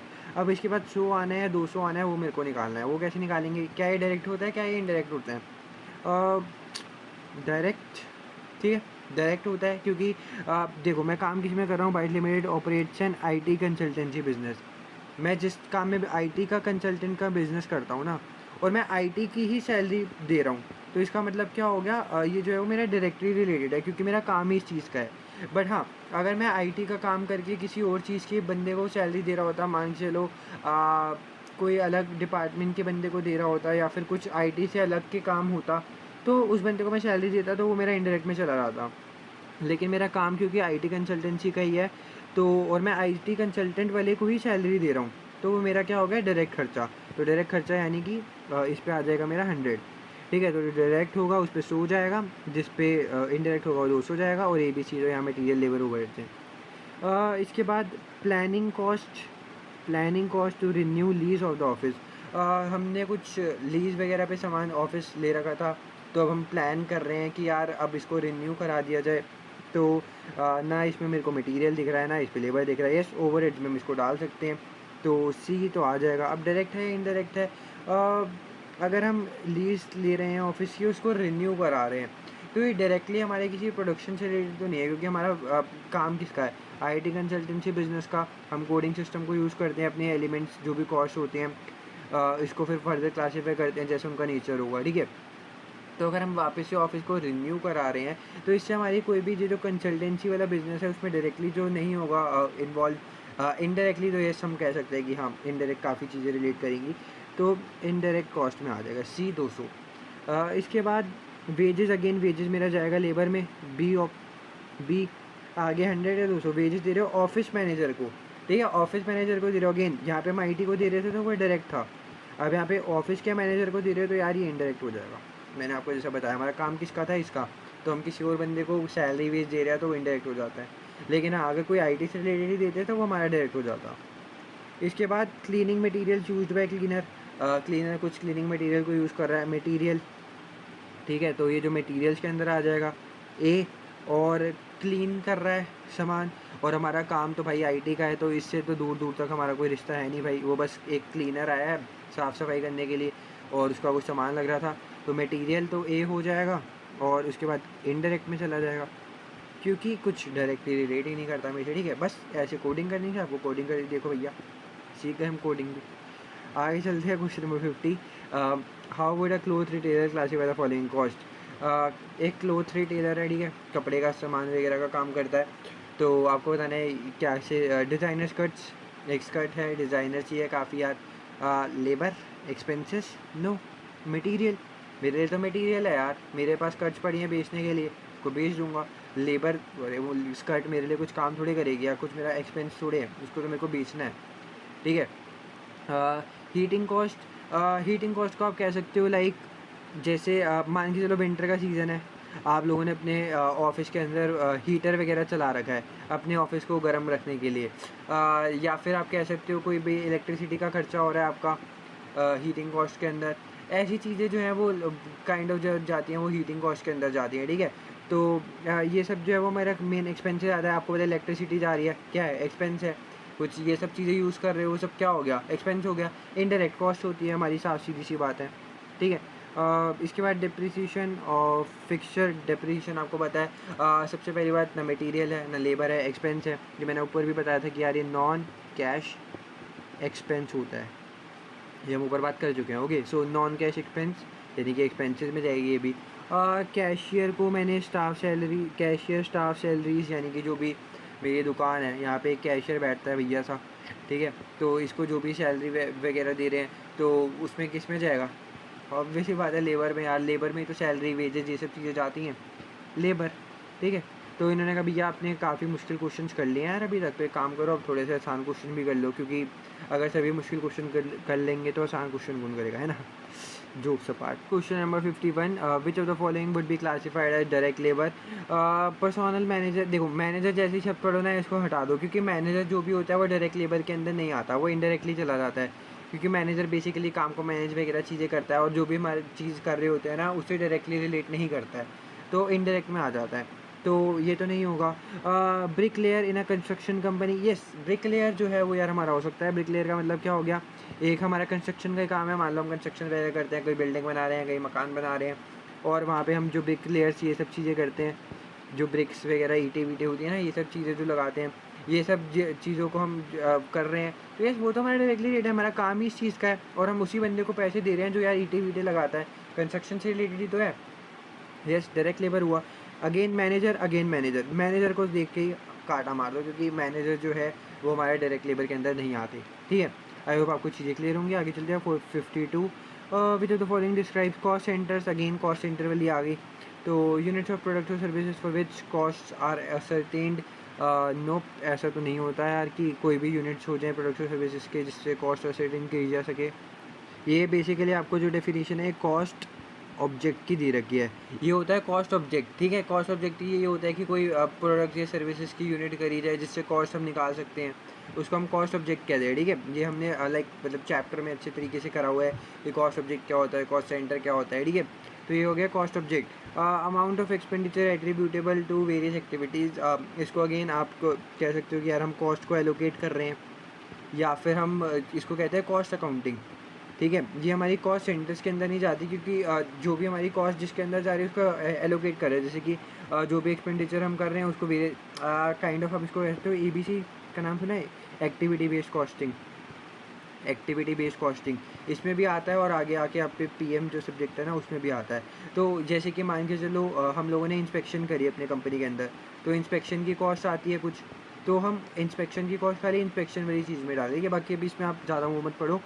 ये मतलब काइंड ऑफ कह सकते हैं कि हम कॉस्ट को बस एलोकेट कर रहे हैं, हमारा कोई कॉस्ट सेंटर ये नहीं होता, बी वाला भी ए भी नहीं होता। फंक्शंस और location for which cost are certain, yes ये जो है वो एकदम सही आंसर है, जो कि पूरी डेफिनेशन को मीट भी करता है, क्योंकि कॉस्ट सेंटर होती है ऐसी जगह यार, देखो मान के चलिए ऐसा पार्ट होता है ऑर्गेनाइजेशन का जिसमें कॉस्ट जो है वो कलेक्ट करी जाती है, आप उसको रिकॉर्ड भी कर देते हो, उसके बाद ये जो है वो डायरेक्टली रिवेन्यू को जनरेट नहीं करती, लाइक आपका सीधा सेल्स कर दे ये नहीं होती, लेकिन कॉस्ट सेंटर होती कैसी जगह है, ऐसा कोई डिपार्टमेंट मान लो, कोई फंक्शन मान लो, जिसमें कॉस्ट को सारी ना जितनी भी आपकी कॉस्ट हो रही है, जहाँ पे पैसा लग रहा है, उसको कलेक्ट करती है, फिर उसके बाद उसको रिकॉर्ड कर देती है। इससे हाँ, कोई डायरेक्टली आप जनरेट रेवेन्यू वगैरह नहीं कर सकते। ओके, तो ये वाला जो ऑप्शन सही है। D option, a section of an organisation for which budgets are prepared and control exercise. अरे नहीं भैया, ये तो काइंड ऑफ आपको उसका दे दिया, रिस्पॉन्सिबिलिटी सेंटर का, है ना। रिस्पॉन्सिबिलिटी सेंटर भी तो हमने पढ़ रखा है, जहाँ पे हम बजट वगैरह को प्रिपेयर करते थे और जो भी कंट्रोल से उसको लगाते थे। ये काइंड ऑफ वो हो गया, ठीक है, रिस्पॉन्सिबिलिटी सेंटर, या फिर आप पर्टिकुलरली कोई बजट सेंटर करके होता है, उसको कह सकते हो, ठीक है। ये सब आपको इतना मतलब डीपली जाने की ज़रूरत नहीं है, बस आपको डेफिनेशन पता होनी चाहिए। तो कॉस्ट सेंटर, कॉस्ट सब्जेक्ट, ये सब की डेफिनेशन कर लेना, देख लेना, और इसका सी ऑप्शन सही हो जाएगा। क्वेश्चन 53, इसके अंदर आपको बताना क्या है भैया, what is the amount of fixed overheads, ठीक है। फिक्स्ड ओवरहेड्स का आपको अमाउंट बताना है। तो आउटपुट लेवल से डिपार्टमेंट के मशीन आवर्स दे रखा है आपको और ओवरहेड्स दे रखे हैं, तो आपको बताना है फिक्स्ड ओवरहेड्स आपके कितने हों। तो इसमें अब आपको पता है यार, हमने ऊपर सेकंड क्वेश्चन किया था ना, ये सेकंड क्वेश्चन किया था जिसमें हमने हाई लो मेथड यूज़ किया था। इसमें आपको हाई लो मेथड यूज़ करके वही फिक्स कॉस्ट निकालनी है। देखो सबसे ज़्यादा ये हाई है, ये लो है, ये हाई है, ये लो है, ठीक है। तो क्वेश्चन सॉल्व करते हैं फटाफट से। 251750 माइनस 246500 अपॉन में 18500 माइनस 17000, ठीक है। इसको सॉल्व करेंगे, हमारा क्या आंसर आएगा, 251750 माइनस 246500 अपॉन में मेरे को कर देना 1500, तो ये मेरा आंसर आता है 3.5, ठीक है। ये मेरी हो गई वेरिएबल कॉस्ट। ये मैंने आपको ऊपर सब बताया था, हमने जो सेकंड क्वेश्चन करा था, है ना, वैसे ही सेम किया है। हाई में से लो को माइनस कर दिया है, हाई लो मेथड यही होता है, हाई में से लो को माइनस कर दो, फिर दोनों को डिवाइड कर दिया, तो मेरा ये 3.5 जो है वो आ गया है पर मशीन आर कह सकते हो आप इसको, ठीक है, पर आर कह लो। वेरिएबल कॉस्ट आ गया 3.5 पर आर, ठीक है। अब मेरे को लेके निकालना क्या है, फिक्स्ड कॉस्ट। फिक्स्ड कॉस्ट के लिए क्या करते थे, total cost is equals to variable cost, oh sorry fixed cost plus variable cost multiply by जो भी हमारी एक्टिविटी होती थी, है ना, जो भी एक्टिविटी होती थी। तो देखो टोटल कॉस्ट, मैंने आपको उस टाइम भी बताया था कि दो आपको अगर चीज़ें दे रखी हैं ना, तो इनमें से कोई एक चीज़ को उठा लो। मान के चलो मैं इस बार 18,500 उठा लेता हूँ, ये उठा लेता हूँ, तो 18,500 घंटे में मेरे इतने कॉस्ट आ जाएगी। तो टोटल कॉस्ट कितनी आएगी, 251750। फिक्स कॉस्ट मेरे को निकालनी है, वेरिएबल कॉस्ट मैंने 3.5 की निकाल ली है, एक्टिविटी कितनी है 18,500, ठीक है। तो 18,500 बस मेरा बैलेंसिंग अमाउंट आ गया। 18,500 मल्टीप्लाई बाय 3.5 विच इज़ आपका होता है 64750। फिक्स्ड कॉस्ट मेरी एज इट इज़ यहीं रहेगी, ये 251750 इक्वल टू में, अभी उधर जाके माइनस हो जाएगा, तो इन दोनों को अगर माइनस करोगे तो फिक्स्ड कॉस्ट की वैल्यू आ जाएगी 251750 में से अगर माइनस करा तो ये आता है मेरा 187,000। ये हो गई मेरी फिक्स कॉस्ट, ठीक है। ये मैंने थोड़ा काइंड ऑफ कह सकते हैं कि जैसे हमने पहले क्वेश्चन कर लिया है, तो आई होप आपको वो वाला क्वेश्चन क्लियर होगा, और अगर वो क्लियर होगा तो यार ये तो काफ़ी आसान था उससे, तो ये भी आपको क्लियर हो गया होगा। इसमें कोई स्टेप अप कॉस्ट वगैरह नहीं आई थी फिक्स कॉस्ट की, जैसे हमने पहले वाले क्वेश्चन में करी थी। ये बेसिक हाई लो मेथड का जो है वो क्वेश्चन था, आपसे फिक्स कॉस्ट पूछ रखी थी भाई, तो हमने बता दिया कितनी है, 187,000, ठीक है। आगे चलते हैं, क्वेश्चन नंबर 54। इसमें हमसे क्या पूछ रहा है कि अ किचन फिटिंग कंपनी जो कि रिसीव करती है इनवॉइस फॉर सब कॉन्ट्रैक्टर्स। कोई किचन फिटिंग की कंपनी है जिसने एक इनवॉइस रिसीव किया है फॉर सब कॉन्ट्रैक्टर्स, जो पहले use to connect the gas supply. जैसे पता है ना सिलेंडर वगैरह आता है, उसमें से आपको वो जो भी आपका चूल्हा वूल्हा जल रहा होता है उससे कनेक्ट करते हैं, तो ये किचन फिटिंग कंपनी वाले यही करते हैं, ये कनेक्ट वगैरह करते थे गैस सप्लाई को कुकर इंस्टॉल से जो भी किचन में होता है। तो ये आपको बताने की कौन सी क्लासीफाई होगी आपकी कॉस्ट में, डायरेक्ट एक्सपेंसेस। ऑब्वियस सी बात है यार, ये हमारा डायरेक्टली रिलेटेड है जॉब से, और ये एक्सपेंस इसलिए है क्योंकि ये जो आपको इन्वॉइस हो के आया हुआ है कंपनी से, कोई पे, देखो यहाँ पे क्या लिखा था, इनवॉइस। इनवॉइस का मतलब है आपको कोई काइंड ऑफ बिल आ रखा है कि आपने इतनी पेमेंट कर रखी है, ठीक है। तो इसलिए ये जो है आपका खाली सीधा सीधा खर्चा है कि आपने कुछ ऐसा कर रखा है कि लाइक आपने अपनी जो है वो गैस वैस कनेक्ट कराई होगी, उसका आपको इनवॉइस दे दिया गया है। इसको डायरेक्ट लेबर आप इसलिए नहीं कह सकते क्योंकि यहाँ पे साफ सीधा लिखा है कि ये इनवॉइस है, कोई हमारी लेबर की कॉस्ट नहीं है। लेबर की कॉस्ट हमारी पेरोल वगैरह में आती है, पेरोल में हम दिखाते हैं कि यार हमने अपने एम्प्लॉयज़ के ऊपर इतना खर्चा करा है, तो ये सब चीज़ें पेरोल में जाती हैं। बट यहाँ पे साफ सीधा दिया हुआ है कि मेरे को इन्वॉइस मिला है, इन्वॉइस का मतलब काइंड ऑफ बिल कि इतना मेरे को पेमेंट वगैरह करनी है। और अगर मेरा काम इसी चीज़ का ही है भाई और मैं यही सब चीज़ें करता हूँ तो डायरेक्टली रिलेट करता है और ये मेरा एक्सपेंस के अंदर आ जाएगा। आप इसको लेबर के अंदर मत डालना, ठीक है, क्योंकि ये मेरे को इनवॉइस मिला, इनवॉइस। ओके, इसके बाद question number 55, a manufacturing company के पास 4 टाइप्स ऑफ कॉस्ट है, T1, T2, T4, और आपको बताना क्या है, which two cost type could be classified as being semi variable. Semi variable again आपको वापस बताते हैं जिसमें फिक्स कॉस्ट भी होती है और जिसमें सॉरी गाइस वो वापस से ही कॉल आ गया था। तो देखो यस, तो मैं क्या कह रहा था, सेमी वेरिएबल जो होता है उसमें फिक्स कॉस्ट भी होती है और उसमें वेरिएबल कॉस्ट भी होती है, ठीक है। तो इसको आइडेंटिफाई करने के लिए आप काफ़ी आसान सी चीज़ है, क्योंकि आपको यहाँ पे टेबल दे रखा है, ठीक है, तो जैसे जैसी चीज़ें आती रहेंगी वैसे वैसे हम निकाल देंगे। अब आपको पता है सेमी वेरिएबल जिसके अंदर फिक्स कॉस्ट भी होती है और वेरिएबल कॉस्ट भी होती है, ठीक है। तो इसको अगर हम आप कहोगे भैया हमें पता कैसे चलेगा फिक्स कॉस्ट क्या है और जो आपकी वेरिएबल कॉस्ट है वो क्या है, तो ये निकालने से पहले ना मैं आपको एक चीज़ कहूँगा कि एक हम ना यहाँ पे साइड में एक कॉस्ट का एक और, एक सेकंड, यहाँ पे कॉस्ट का निकालते हैं एक, और एक और कॉस्ट निकालते हैं, बस यहाँ पे पर यूनिट, ठीक है। यहाँ पे बस मैं एक चीज़ करूँगा, ये जो 1000 है, ये सारे अमाउंट दे रखे हैं ना, इन सबको मैं डिवाइड कर दूँगा इससे 125 से, यानी कि 1000 अपॉन में 125, फिर 1750 अपॉन में 125, और यहाँ पे ऐसे 1260 को यहाँ से 180 से, ठीक है। मैं इसको करता हूँ पॉज करके, फिर मैं आपको बताता हूँ मैं ये सब कर क्यों रहा हूँ। ओके, सो यहाँ पे आप देख सकते हो मैंने ये जो है वो टेबल बना दिया है। इसमें मैंने जैसे मैंने आपको बताया था यहाँ पे इनको सबको 125 से कर दिया और ये सबको मैंने 180 से डिवाइड कर दिया। तो ये अमाउंट आ रहा है, पहले में 8, इसमें 14। तो ये T1 का देखो, T1 का पहले का कॉस्ट पर यूनिट 8 आ रहा है, इसका 7 आ रहा है। T2 में देखोगे तो दोनों का 14 आ रहा है। T3 में देखोगे तो 125 यूनिट्स पे इतना और इस पे इतना आ रहा है, ठीक है। तो इसी से अब मैं ना देखो फिक्स्ड और वेरिएबल कॉस्ट का पता लगाता हूँ, और देखो सेमी वेरिएबल क्या होता है, जिसमें फिक्स्ड भी होता है और वेरिएबल कॉस्ट भी होती है। अब वेरिएबल कॉस्ट का एक चीज़ होता है इंडिकेट करने का, वेरिएबल कॉस्ट जो है वो हमेशा कॉस्ट पर यूनिट इसका जो भी होगा ना, कॉस्ट पर यूनिट जो भी होगा वो सेम होगा। एग्जाम्पल के लिए मान के चलो मेरा 1 यूनिट जो है उसको मैं मान के चलो बनाता हूँ 10 रुपये में, ठीक है, एग्जाम्पल है। तो मैं 10 यूनिट कितने में बनेगा, 100 रुपीज़ में, है ना। अब मैं कॉस्ट पर यूनिट निकालूँ तो अगर मेरा 1 यूनिट 10 रुपये में बन रहा है, वापस जैसे 10 यूनिट 100 में बन रहे हैं, मान के चलो मैं 50 यूनिट बनाता हूँ, 50 यूनिट कितने में बनेंगे, अगर 1 10 का था तो 500 में, है ना। तो इसमें कॉस्ट पर यूनिट निकालो, इन दोनों का निकाल लो, ठीक है, अच्छे तरीके से समझ में आएगा तो इन दोनों से देख लो। अगर 100 रुपये लग रहे हैं 10 यूनिट पे, तो 1 यूनिट पे कितने लग रहे हैं 10, और अगर 500 रुपये 50 पे लग रहे हैं, यानी 550 यूनिट पे, तो इस पर भी कितने लग रहे हैं 10। तो आप देख रहे हो मेरी वेरिएबल कॉस्ट की यही निशानी है कि मेरा हर जो भी प्रोडक्ट है उस पर सेम कॉस्ट आती है, और जब पे सेम आती है वो वेरिएबल कॉस्ट होता है, ठीक है। तो इस अगर एग्जांपल में देखोगे ये 14 है, यहाँ पे भी 14 है, और यहाँ पे देखो 25.8, यहाँ पे भी 25.8, यानी कि जहाँ पे सेम आ रहा है इसका मतलब ये और ये और ये है वेरिएबल कॉस्ट, और ये अलग अलग है, यहाँ पे 8, यहाँ पे 7, यहाँ पे 19.8, यहाँ पे 15.7। इसका मतलब क्या हुआ, ये दोनों जो हैं ये हैं सेमी वेरिएबल।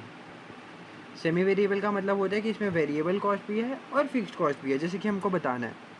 तो यानी कि T1 और T3, ठीक है, ये T1 पहले वाला और T3 वाला T3। तो ए ऑप्शन जो है वो हमारा सही हो जाएगा कि T1 और T3 जो हैं वो है हमारे सेमी वेरिएबल। आई होप आपको जो है वो चीज़ें बहुत अच्छी तरीके से क्लियर हों। बाकी अगर एक बार नहीं होती तो यार मैं कहूँगा प्लीज़ रिवाइंड करके देखो, काफ़ी अच्छे समझ में आ रहा है कि ये तो बढ़िया बात है ऑनलाइन चीज़ों की, एक बार वापस रिवाइंड करके भी आप देख सकते हो। आगे चलते हैं क्वेश्चन नंबर 56।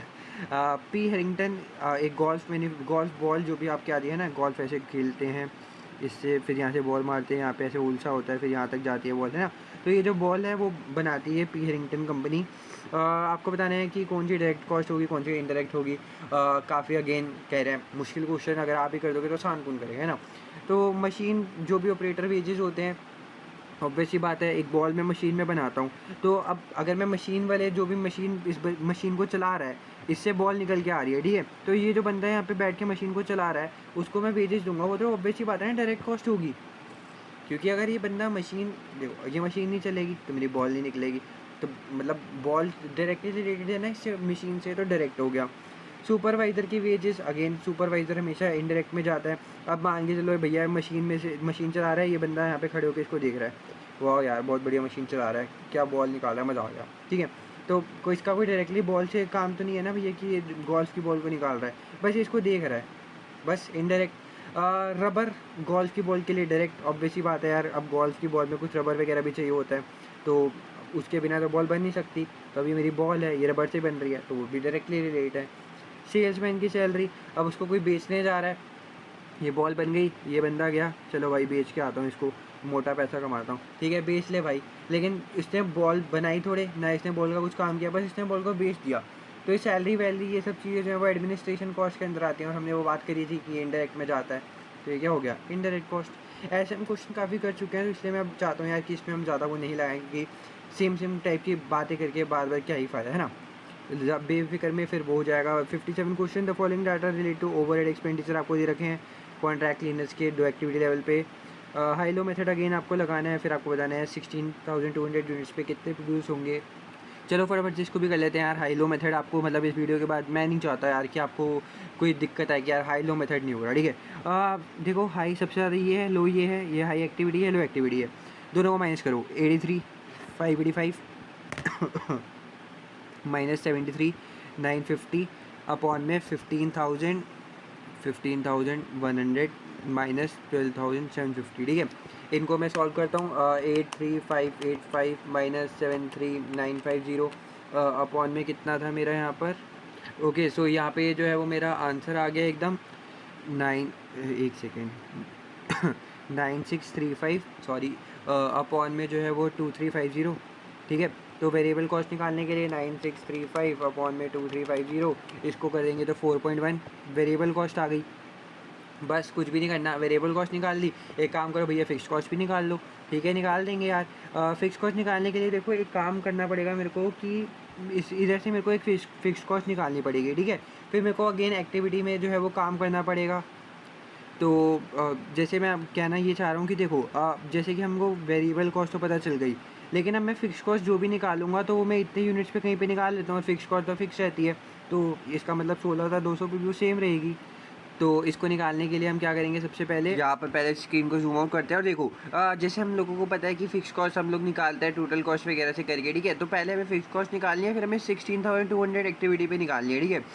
तो वही हाई लो मेथड जैसे आपको पता है, जैसे मैं ये ले रहा हूँ 12,750 और 73,950, ठीक है। तो टोटल कॉस्ट मेरी आ रही है 73,950 73,950 हम ये ऊपर कर चुके हैं, ठीक है। तो यहाँ पे टोटल कॉस्ट आती है इक्वल्स टू में हमारी यहाँ पे आती है fix cost plus variable cost multiply by जो भी हमारी एक्टिविटी होती है, ठीक है।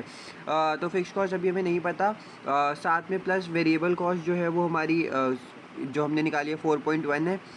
साथ में एक्टिविटी जैसे मैंने ये वाली लिया है तो मैं साथ में एक्टिविटी 12,750 ले लेता हूँ, 12,750। अब बस इसे सॉल्व कर देते हैं, ठीक है। 4.1 मल्टीप्लाई बाई 12,750, ठीक है। तो ये मेरा आता है 12,750, ठीक है। और यहाँ पे ये जो आया है पूरा 52,275 यहाँ पे आगे फिक्स कॉस्ट प्लस ये इक्वल टू में था तो उधर जाके माइनस में हो जाएगा। तो इन दोनों को माइनस कर देते हैं, 73,950 में से इसको माइनस करा तो मेरा फिक्स कॉस्ट की वैल्यू आ गई 21,675, ठीक है। अब ये देखो अभी मेरे को देखो ना इन्होंने मेरे को फिक्स कॉस्ट निकालने को बोला था ना मेरे को वेरिएबल कॉस्ट निकालने को बोला था। ये सब चीज़ें क्यों निकाली है मैंने, ऐसे तो निकाली नहीं, ठीक है। तो अब आपको पता है फिक्स कॉस्ट जो होती है वो हमेशा फिक्स ही रहती है, चाहे अभी कितनी भी कर रहे हो। यहाँ पे मैं कुछ बताया नहीं कि भाई कितनी एक्टिविटी के बाद स्टेप अप भी हो जाती है। तो मैंने वेरिएबल कॉस्ट निकाल ली, मैंने फिक्स कॉस्ट निकाल ली। अब देखो क्या होगा, यही सेम फॉर्मूला जो है ना total cost is equals to, ये देखो यहाँ पर देखो हमने फिक्स कॉस्ट निकाल ली, ठीक है। हमसे पूछा क्या है 16,200 एक्टिविटी पे कितना होगा कॉस्ट, टोटल कॉस्ट हो, ठीक है। तो एक्टिविटी देखो टोटल कॉस्ट हम लोगों को पूछी है, ठीक है। टोटल कॉस्ट हम लोगों को निकालनी है, लेकिन फिक्स कॉस्ट मैं निकाल चुका हूँ पहले से 21,675 की, ठीक है। प्लस वेरिएबल कॉस्ट में निकाल चुका हूँ 4.1 का, मल्टीप्लाई बाय एक्टिविटी कितनी है वो मेरे को दे रखी है 16,200, ये देख रहे हो यहाँ पे लिखा हुआ है ना, using the high low method what is the estimate of the overhead cost है 16,200 square metres are to be clean. तो एक्टिविटी हमें दे रखी है, तो सब कुछ दे रखा है, बस 16,200। तो इसको सॉल्व करेंगे तो हमारा ये टोटल कॉस्ट का आंसर आ जाएगा 4.1 मल्टीप्लाई बाय 16,200, ठीक है। तो प्लस कर दूँगा मैं इसमें 21,675, तो ये मेरा आंसर आता है 88,095। तो ये वाला जो है वो मेरा आंसर आ गया टोटल कॉस्ट की। जब मैं 16,200 मीटर जो भी प्रोड्यूस वगैरह करूँगा, यहाँ पर जो लिखा है ओवरहेड जिसकी कॉस्ट तो कितनी आने वाली है हमारी टोटल 88,095 विच इज़ आपका ऑप्शन ए।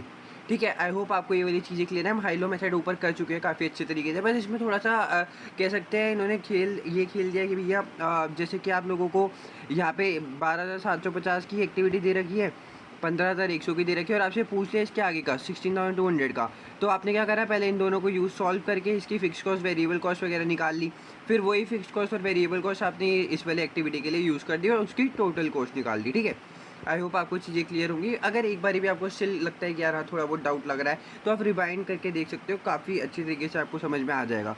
आगे चलते हैं, क्वेश्चन नंबर 58। 58 क्वेश्चन में क्या कह रहा है भैया, a company manufactures and sells toys and incurs the following 3 cost. तो मैन्युफैक्चर भी करती है और बेचती भी है टॉयज़ को, तो ये 3 कॉस्ट आती है। हमें बताना क्या है, कौन सी डिस्ट्रीब्यूशन कॉस्ट होने वाली है। डिस्ट्रीब्यूशन कॉस्ट का मतलब जैसे कि हम लोग टॉयज़ बनाते भी हैं और बेचते भी हैं, तो टॉयज़ को बेचेंगे तो कुछ कॉस्ट आएगी ना, जैसे कि मान के चलो ये मेरी फैक्ट्री में काम हो रहा है, यहाँ से मेरे टॉयज़ वॉयज़ बनाए, फिर यहाँ से अगर मैं कस्टमर्स तक पहुँचा रहा हूँ वो टॉयज़, तो इसके बीच में ये जो कॉस्ट आ रही है वो डिस्ट्रीब्यूशन कॉस्ट हो जाएगी। ठीक है, तो अब जो भी चीज़ें डिस्ट्रीब्यूशन के अंदर आएंगी वो देखनी है हमें। Rental of the finish goods warehouse, yes ये तो होगा। इसका मतलब क्या हुआ, जैसे कि मैंने आपको बताया था, यहाँ पे मेरा ये वेयर हाउस है। ठीक है, यहाँ पे मेरे टॉयज़ बन चुके हैं। ठीक है, यहाँ पे मैं टॉयज़ बना रहा हूँ। अब इधर एक बात बताओ, अगर यहाँ का मैं कोई रेंट दे रहा हूँ, तो वो तो मेरा डायरेक्टली रिलेट करेगा ना डिस्ट्रीब्यूशन कॉस्ट से, क्योंकि अगर डिस्ट्रीब्यूशन कॉस्ट होता क्या है कि लाइक जो भी हम अपने टॉयज़ वगैरह बना रहे हैं वहाँ उसको हम कस्टमर्स तक कैसे पहुँचा रहे हैं, उसके बीच में जो भी कॉस्ट लगती है वो डिस्ट्रीब्यूशन कॉस्ट में आ गई। अब देखो, मेरा जो है वो फिनिश गुड्स बन चुका है। फिनिश गुड्स का मतलब क्या होता है, मैं टॉयज़ वगैरह के जैसे पुर्जे पुर्जे लेके आते हैं, कुछ भी चीज़ होगी, वो जब पूरा बन चुका होता है तो वो मेरा फिनिश गुड बन गया।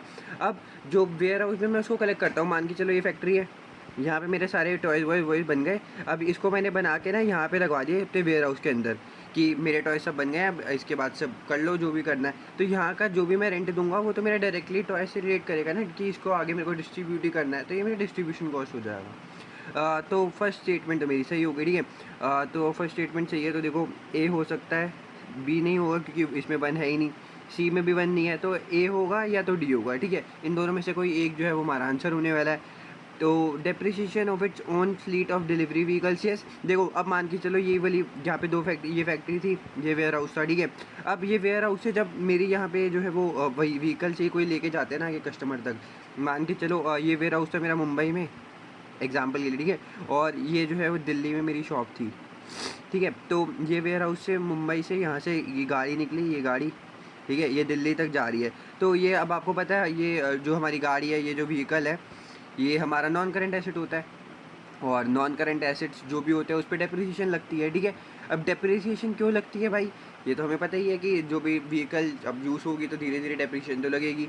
तो वो जो डेप्रिसिएशन लगती है वो भी हमारी डिस्ट्रीब्यूशन कॉस्ट का ही पार्ट होगा, क्योंकि ये व्हीकल जो है वो कुछ काम कर रही है, और वो काम क्या है कि वो टॉयज़ को हमारे एक लोकेशन से दूसरे लोकेशन तक लेके जा रही है, ये टॉयज़ को हमारे एक कस्टमर्स तक पहुँचा रही है। ठीक है, तो कस्टमर्स तक पहुँचाना डिस्ट्रीब्यूशन कॉस्ट के अंदर ही आता है। और अब इसके अगर कोई जैसे डेप्रिसिएशन लग रही है तो वो भी क्या होगी, डिस्ट्रीब्यूशन कॉस्ट। ठीक है, तो 1 एंड 2 हमारे सही हो गए। तो देखो अब डी में 2 तो है नहीं, तो डी भी गलत हो गया, यानी कि फर्स्ट ऑप्शन हमारा सही हो गया, 1 एंड 2 ओनली। बाकी थर्ड वाला ऑप्शन भी पढ़ लेते हैं, commission paid to sales staff. अब आपको पता है कमीशन दे दो, सैलरी दे दो, ये सब दे दो, तो इससे हमारा कोई डिस्ट्रीब्यूशन का तो लेना देना भी नहीं दिख रहा है। ठीक है, कमीशन पे करिए हम लोगों ने, वो भी सेल्स स्टाफ को। ठीक है, सेल्स स्टाफ से ये मत करना कि भैया देखो टॉयज़ तो सेल कौन करेगा, सेल्स स्टाफ ही, तो वो डिस्ट्रीब्यूशन कॉस्ट में नहीं आता है। ठीक है, हम कमीशन पे कर रहे हैं उन लोगों को, उन्होंने कुछ ऐसा नहीं किया है कि लाइक हम वो जाके प्रोडक्ट को डिस्ट्रीब्यूट कर रहे हैं। ओके, तो इसलिए ये वाला थर्ड ऑप्शन नहीं होगा। आगे चलते हैं, question number 59। Again high low method आ गया। ठीक है, हाई लो मेथड करवा रहे हैं बार बार ताकि आपको अच्छे तरीके से समझ में आ जाए। सबसे ज़्यादा देखो कॉस्ट किस में आ रही है, इसमें, और सबसे कम जो है वो इसमें आ रही है। तो पहले वेरिएबल कॉस्ट निकाल लेते हैं, हाईएस्ट। ठीक है, हाईएस्ट माइनस लोएस्ट अपॉन में हाईएस्ट एक्टिविटी जो कि 10,000 है, minus lowest activity which is 5,000। ठीक है, इसको कोई सॉल्व करके जो है वो हमारा आंसर आ जाएगा वेरिएबल कॉस्ट का। 4 लाख में से 2.5 लाख गए 150, और 10 में से 5 गए 5। ठीक है, ये 000 ये गया, और 530। तो वेरिएबल कॉस्ट मेरी कितनी आ गई, 30 पर यूनिट की, और वेरिएबल कॉस्ट ही पूछी थी मेरे से, तो मैं फिक्स कॉस्ट क्यों ही निकालूँ। ठीक है, तो 30 यानी कि बी ऑप्शन मेरा सही हो गया। ठीक है, आगे चलते हैं, question number 60। An organisation manufactures a single product, एक सिंगल प्रोडक्ट बनाते हैं। अगेन वही वेरिएबल कॉस्ट पूछा है, हाई-लो मेथड। 4000 यूनिट पे 20,000 लगते हैं, 20,000 यूनिट्स पे 40,000 लगता है। देखो अब इन्होंने आपको बना के नहीं दिया, हम बना लेते हैं, कोई नहीं। 4000 यूनिट्स पे आपके खर्चा कितना आता है, 20,000 का, ठीक है। और 20,000 यूनिट्स पे कितना आता है, 40,000 का, ठीक है। ये जो है वो हमारी एक्टिविटी है और ये हमारा जो भी अमाउंट वगैरह लगता है, ठीक है। तो हाईएस्ट अमाउंट कितना है, 40,000, लोएस्ट कितना है, 20,000। अब दो ही चीज़ें हैं ना, तो जो सबसे ज़्यादा होगा वो हाई है, जो कम है वो लोएस्ट, ठीक है।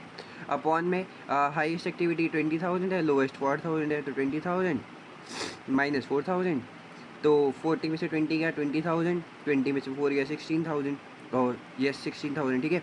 तो 20 अपॉन में 16 करना है आप लोगों को, तो 20 अपॉन में 16 विच इज़ आपका होता है 1.25। तो मेरा वेरिएबल कॉस्ट आ गया 1.25, विच इज़ आपका आंसर है सी ऑप्शन, ठीक है। काफ़ी इजी था। अब मैं इसमें ज़्यादा वो नहीं कर रहा हूँ क्योंकि देखो हम काफ़ी हाई लो कॉस्ट मेथड वाले जो हैं वो क्वेश्चंस कर चुके हैं, तो आई होप आपको अब ये हाई लो मेथड काफ़ी अच्छे तरीके से क्लियर हो गया होगा। बाकी एक वो स्टेप अप कॉस्ट वाला मैं कह रहा हूँ कि यार वो ऊपर वाला क्वेश्चन था, वो बार बार देख लेना। बाकी शायद से इसके बाद एक क्वेश्चन और वैसा सा है थोड़ा सा ऐसा ही, ठीक है। बाकी वो देखते हैं। इस ग्राफ का क्वेश्चन आ गया, ठीक है। तो इसमें बताना है आपको विच of the following graph is consistent with the behaviour of total material cost in a period, ठीक है। Total material cost of company ऐसी है कि जब टोटल परचेज 15,000 यूनिट से बढ़ जाते हैं तो जो जितने भी यूनिट्स उसने खरीदी हुई हैं, जो पहली 15,000 भी हैं, वो लोअर कॉस्ट पे होती है। इसका मतलब मैं आपको ये बताता हूँ, लाइक एग्जांपल लो, 15,000 यूनिट्स आप लोगों ने परचेज़ करें किसी से, ठीक है, 15,000 यूनिट एग्जांपल के लिए, और एक यूनिट थी, अगेन मैं मानता हूँ 10 रुपये की मान लेते हैं, ठीक है, 10 रुपये या $10 ले लो, ठीक है। तो 15,000 यूनिट्स के कितने लग गए, 1,50,000। एक के 10 हैं तो 15,000 के कितने हो गए, 1,50,000, ठीक है। अब अगर मैं 15,000 यूनिट से जितने भी ज़्यादा एक्स्ट्रा जो है मैं परचेज़ करता हूँ, मान के चलो मैंने 16,000 कर लिए, ठीक है। 16,000 कितना है मेरा, 15,000 से ज़्यादा है ना, तो मैंने 15,000 से ज़्यादा करी है। अब देखो मेरे को डिस्काउंट जो मिला ये हम कह सकते हैं काइंड ऑफ डिस्काउंट, लेकिन डिस्काउंट जो है वो पहले 15,000 यूनिट पे भी मिल जाएगा। नॉर्मल डिस्काउंट क्या होता है कि लाइक आपने 15,000 यूनिट खरीदे, तो एक्स्ट्रा कितने खरीद रहे हो, 16,000 में से मतलब 1,000 एक्स्ट्रा यूनिट खरीदे तो आपको 1,000 पे डिस्काउंट मिल जाएगा, ठीक है। लेकिन अब इसमें क्या होता है, मान के चलो आपको ऐसा डिस्काउंट मिल रहा है, अब एक यूनिट आपको कितने की पड़ेगी, 9 पॉइंट ज़्यादा की नहीं, चलो 9.5 ले लेते हैं, ठीक है, 9.5। तो अगर हम वैसे नॉर्मल डिस्काउंट देखते तो हमें खाली 1000 यूनिट पे डिस्काउंट मिलता है 9.5 का, तो हमें कितने पड़ते हैं एक्स्ट्रा, 950। तो पहले 15 यूनिट के मैं इतने देता, एक्स्ट्रा मैं 950 और दे देता, ठीक है। लेकिन अब इसकी वजह से इसमें क्या कह रहा है कि अगर मैं 15,000 यूनिट से एक्स्ट्रा कितने भी खरीदता तो मेरे को पहले 15,000 पे भी जो है वो डिस्काउंट मिलेगा, तो मेरे को पूरे 16,000 यूनिट पे जो है वो डिस्काउंट मिलने वाला है। इसका मतलब एक यूनिट मेरी पहले 10 रुपये की थी, तो मैंने एक्स्ट्रा 9.5 जो भी डिस्काउंट मेरे को मिला था वो खाली 1,000 यूनिट पे लगाया। लेकिन अब जैसे कि अब 16,000 है तो मेरे को पूरे 16,000 पे डिस्काउंट मिलने वाला है, यानी कि 16,000 को मैं मल्टीप्लाई करूँगा 9.5 से, तो हमारा आंसर आता है 1,52,000, 1,52,000। लेकिन अगर मैं खाली एक्स्ट्रा यूनिट्स पे लगाता तो ये 150 प्लस में 950 विच इज़ हमारा कितना है 150 प्लस 950, तो ये वाला मेरा आंसर आ जाता। और ये 9.5 मल्टीप्लाई बाय 1000 जो है वो 9500 होगा, सॉरी, ठीक है। तो मैं वही कहूँ यार 150 प्लस ये तो कम हो रहा है, ठीक है। तो ये जो है 15,000 यूनिट और 1,000 पे एक्स्ट्रा डिस्काउंट मिला, तो ये हो गया 159,500। अब आप खुद देख लो, खाली मेरे को एक्स्ट्रा डिस्काउंट मिलता तो इतने पे होता, लेकिन अब मेरे को इतने का डिस्काउंट मिल रहा है, फ़ायदा हो रहा है ना, ठीक है। तो यही जो है वो हमारे ग्राफ बता रहा है। इसका मतलब आप इजीली अगर थोड़ा सा देखोगे, वैसे तो थोड़ा रिवाइंड करके देखोगे तो आपको काफ़ी अच्छी तरीके से समझ में आ जाएगा, ठीक है। बट स्टिल नहीं आता तो देखो आप ऐसा कह सकते हो कि लाइक एक पर्टिकुलर यूनिट तक मान के चलो आप ग्राफ ऐसे, ठीक है, ऐसे हम ग्राफ बना रहे हैं, एक पर्टिकुलर यूनिट तक अगर आप सामान लोगे तो आपको उतने का ही पड़ेगा। लेकिन जैसे ही आपने यहाँ एक पर्टिकुलर पॉइंट तक पहुँचे, उसके बाद जो पहले यूनिट्स ले रहे थे वो भी सस्ती हो जाएंगे और आगे वाले यूनिट्स भी सस्ती हो जाएंगे, यानी कि कुछ ऐसा सा कुछ ग्राफ आपका बनेगा। तो अब हम इसमें ऑप्शंस में देख लेते हैं, यानी कि ए ऑप्शन में इसमें देखो इसमें 15,000 यूनिट तक जा रहे हैं, फिर यहाँ पे बीच में कांस्टेंट हो जा रहे हैं, ऐसी तो हमें कुछ बात बताई नहीं गई, तो ये तो नहीं होगा। यहाँ पे 15,000 तक फिक्स्ड है, फिर उसके बाद कम हो जा रहे हैं। हमें तो भाई पहले देखो, पहले तो हमें देने ही है ना 15,000 तक, फिर उसके बाद जैसे हमारे कम हो जाएंगे तो उसके बाद जो है वो वापस बढ़ते रहेंगे, ऐसा कुछ हमें कह रहे हैं। तो यहाँ पे देखो यहाँ से स्टार्ट हो रहा है, फिर उसके बाद और बढ़ रहे हैं, ये तो और ही भयंकर सा है भाई। देखो जब हमने 15,000 यूनिट तक खरीद लिए, उसके बाद वो कह रहा है कॉस्ट कम हो जाएगी, तो कॉस्ट तो कम हो रही है यहाँ पे, लेकिन ये पहले 15,000 यूनिट तो सेम ही है, ठीक है, तो ये तो ये भी नहीं होगा, तो यानी डी ऑप्शन बचा है। और यस, ये देखो यहाँ से 0 से 15,000 तक है, ये देख रहे हो 15,000 यूनिट्स तक है ना, तो यहाँ तक 15,000 यूनिट तक पहुँचे। अब जैसे ही 15,000 यूनिट तक पहुँचे तो पहली 15,000 यूनिट्स भी कम हो गई, क्योंकि उसका प्राइस जो है वो कम हो गया, क्योंकि हमें यहाँ पे लिखा है ना, देखो क्वेश्चन में देखो लोअर कॉस्ट पर यूनिट हमें मिलेगी, तो 15,000 यूनिट्स हमारे को कम मिल गए। ठीक है, तो 15 यूनिट्स भी कम पे मिले, और आगे की कॉस्ट भी देख रहे हो, फ़र्क देखो। अगर मैं यहाँ पे आपको यहाँ थोड़ा लगाऊँ, ये 0 है, यहाँ पे 5, ये 10, ये 15, ये 20 एग्जाम्पल के लिए, ठीक है, तो यहाँ ये 25, ठीक है। तो जहाँ पे मेरे को पहला प्रोडक्ट 25 रुपये में मिल रहा था, उसके बाद जैसे ही मैं 15,000 यूनिट्स तक पहुँचा तो मेरा यहाँ पे प्रोडक्ट कितने का मिल रहा है, सीधा 10 रुपये का। देख रहे हो, पहले मेरे को एक चीज़ 25 की मिलती थी, तो अब सीधा 10 की मिल रही है। इतना हैवी डिस्काउंट मिल रहा है, क्योंकि पहले वाला डिस्काउंट भी कम हो रहा है और अभी वाला भी। ठीक है, आई होप आपको ये वाली ग्राफ वाली चीज़ जो है वो काफ़ी अच्छी तरीके से समझ में आ गई होगी, और डी ऑप्शन जो है वो इसका सही हो जाएगा। क्यों? क्योंकि यार यही सब रीज़न था इसका। ग्राफ वाले क्वेश्चन आई नो यार थोड़ा सा दिक्कत दे सकते हैं, बट अगर एक बार आपको अच्छे से कॉन्सेप्चुअल क्लैरिटी निकल जाएगी और क्वेश्चन कहना क्या चाह रहा है वो समझ जाओगे ना, तो लाइक ग्राफ से बढ़िया कोई चीज़ ही नहीं है। ग्राफ देखोगे आपको समझ आ जाएगा कि हाँ यही ग्राफ जो है वो इसका आंसर होना चाहिए। तो डी ऑप्शन है इसका। बाकी कोई भी अगर आपको स्टिल डाउट लगता है तो यार आप एक बार कमेंट सेक्शन में बता दो, मैं ट्राई करूँगा यार वो चीज़ वापस से बता दूँ, क्योंकि यस कभी कभार हो सकता है यार। बाकी टेलीग्राम का भी मैं आपको जो है वो डिस्क्रिप्शन में लिंक दे दूँगा, उसके आप मेरे को मैसेज वगैरह करके पूछ सकते हो। बाकी 62 question, George PLC make stationery का काम बनाते हैं, तो कैसे आप क्लासीफाई करोगे प्रोडक्शन, एडमिनिस्ट्रेशन और डिस्ट्रीब्यूशन कॉस्ट को। ठीक है, अब देखो सबसे बड़ी बात आपको ये याद रखने की बात होती है कि भैया जो भी स्टेशनरी का काम कर रहा है, तो अब जो इससे रिलेटेड काम होगा वो प्रोडक्शन में चला जाएगा, या फिर उससे रिलेटेड किसी को सैलरी वाले दें तो एडमिनिस्ट्रेशन, और मैं स्टेशनरी आगे जाके किसी को डिस्ट्रीब्यूट कर रहा हूँ तो डिस्ट्रीब्यूशन। ठीक है, अब मैं परचेज़ कर रहा हूँ प्लास्टिक क्यों परचेज़ कर रहा हूँ, ताकि मैं पेन बना सकूँ। अब पेन स्टेशनरी में ही आता है और मेरा इसी का ही काम है। अगर मैं इसी को परचेज़ करके ला रहा हूँ तो ये मेरा किससे रिलेटेड हो गया, प्रोडक्शन से। ठीक है, क्योंकि मेरा स्टेशनरी का ही काम है और मैं उसी को ही परचेज़ कर रहा हूँ, तो वो मेरा किस में आ गया, प्रोडक्शन के अंदर। इसके बाद managing directors bonus, again bonus हो गया, सैलरी हो गया, वेज हो गया। अगर ये स्टेशनरी से रिलेटेड किसी का चीज़ नहीं है, मान के चलो कुछ बोलते स्टेशनरी स्टाफ जो है वो बना रहा है उसको दे रहे होते, तो वो हमारा कुछ प्रोडक्शन वगैरह से रिलेटेड आगे जाता। लेकिन अगर ये हमारा मैनेजिंग डायरेक्टर बोनस कोई हमारा स्टेशनरी से रिलेशन इसका है नहीं, तो ये एडमिनिस्ट्रेशन में चला जाएगा। सैलरी वेजेस सब एडमिनिस्ट्रेशन में जाते हैं, अगर आप जो भी प्रोडक्ट बना रहे हो उस वाले बंदे को नहीं दे रहे तो, जैसे हमने ऊपर क्वेश्चन करा था। ठीक है, depreciation of a factory machinery, again factory. देखो जब फैक्ट्री का वर्ड यूज़ हो जाता है ना, फैक्ट्री का मतलब ये समझो जहाँ पे आप काम कर रहे हो। ठीक है, यहाँ पे आप काम कर रहे हो फैक्ट्री में, तो फैक्ट्री में आप स्टेशनरी बना रहे हो, अगर वहाँ पे डेप्रिसिएशन लग रही है, इसका मतलब ये वाली कॉस्ट जो है वो आपकी प्रोडक्शन से रिलेटेड है। क्योंकि देखो ये फैक्ट्री में आप काम कर रहे हो, अगर आप फैक्ट्री में काम करके फैक्ट्री में कोई डेप्रिसिएशन में मशीनरी लग रही है, ठीक है, फैक्ट्री की मशीनरी में डेप्रिसिएशन लग रही है, तो वो मशीनरी में आप काम कर रहे हो, ऑब्वियस सी बात है। मशीनरी में काम कर रहे हो, किस लिए काम कर रहे हो, क्योंकि आप स्टेशनरी बना सको, तो वो स्टेशनरी तभी तो बनेगी, और स्टेशनरी बन के जो है वहाँ पे डेप्रिसिएशन लगेगा। तो स्टेशनरी से डायरेक्टली रिलेटेड है, तो इसका मतलब ये प्रोडक्शन में चला जाएगा। ओके, जब भी फैक्ट्री का वर्ड यूज़ हो तो मान के चलो ये जो प्रोडक्ट है जो भी हम बना रहे हैं, जैसे इसमें स्टेशनरी बना रहे हैं, तो ये डायरेक्टली रिलेट करता है, तो स्टेशनरी यानी कि डेप्रिसिएशन फैक्ट्री मशीनरी यानी कि स्टेशनरी पे, तो ये प्रोडक्शन से रिलेटेड हो जाएगा। अब सैलरी ऑफ देखो फैक्ट्री वर्कर्स, ठीक है, फैक्ट्री वर्कर्स मैंने आपको बताया जैसे कि फैक्ट्री वर्कर्स में वही लोग आते हैं जैसे हम स्टेशनरी के हिसाब से बना रहे हैं, तो अगेन अब स्टेशनरी की जो भी सैलरी वगैरह जाएगी वो एडमिनिस्ट्रेशन में नहीं जाएगी, ठीक है, वो किस में जाएगी, प्रोडक्शन के अंदर। ये बात आपको याद रखनी है। आप कंफ्यूज होते हैं, जैसे आपको सैलरी बोनस वेजेस मिले तो आप एडमिनिस्ट्रेशन में टिक कर दो, लेकिन आपको ये देखना है कि सैलरी जा किसको रही है। जैसे यहाँ देखो इसको अच्छे से समझेंगे तो मैनेजिंग डायरेक्टर्स बोनस, अब डायरेक्टर जो है वो मेरा कोई स्टेशनरी से रिलेटेड तो कोई चीज़ नहीं कर रहा, ठीक है, तो वो मेरा नॉर्मल एडमिनिस्ट्रेशन में जाएगा। लेकिन सैलरी यहाँ पे मैं किसको दे रहा हूँ, फैक्ट्री के वर्कर को, और वो फैक्ट्री का वर्कर क्या करता होगा, स्टेशनरी बनाता होगा। ठीक है, तो जब भी फैक्ट्री है तो समझना जो भी प्रोडक्ट हम बना रहे हैं उससे रिलेटेड बंदे को दे रहे हैं, तो वो प्रोडक्शन में चला जाएगा। इसके बाद insurance of sales team card, अब सेल्स टीम कार्ड्स का मतलब हो गया कि लाइक ये तो डिस्ट्रीब्यूशन में जाएगा, ठीक है, ईजिली ये हमने डिस्ट्रीब्यूशन के ऊपर बात करी है। तो हम कोई भी प्रोडक्ट को सेल करते हैं, स्टेशनरी को सेल करते हैं, तो अब हमारी ये पूरी गाड़ी सी है, ठीक है, ये गाड़ी है, यहाँ पे सेलिंग है, पता नहीं क्या अजीब सी है, ठीक है, तो ये गाड़ी आगे जा रही है, टॉयज़ इसमें पूरे पैक हैं, डब्बे डब्बे पड़े हुए हैं इसके अंदर, गाड़ी के अंदर। तो इसके अंदर जो हमने इस गाड़ी की इंश्योरेंस करा ली, इंश्योरेंस कराई, तो वो किसके अंदर आ जाएगी, डिस्ट्रीब्यूशन कॉस्ट के अंदर, क्योंकि ये जो गाड़ी है वो हमारी टॉयज़ को टॉयज़ क्यों बोल रहा हूँ, वो ऊपर वाला एग्जांपल ना अभी तक वही टॉयज़ चल रहा है। तो स्टेशनरी जो है वो हमारी स्टेशनरी को जो है वो ये गाड़ी लेकर जा रही है, तो इसमें अगर हम इंश्योरेंस कराएंगे तो डिस्ट्रीब्यूशन कॉस्ट के अंदर आएगी, क्योंकि हम ये डिस्ट्रीब्यूशन कॉस्ट के लिए ले रहे हैं, आगे कस्टमर्स को स्टेशनरी पहुँचानी है इसीलिए। ओके, सो ये वाला जो था वो हमारा आंसर यहाँ पे ख़त्म होता है। आई होप आपको चीज़ें क्लियर होंगी। आगे चलते हैं क्वेश्चन नंबर 63।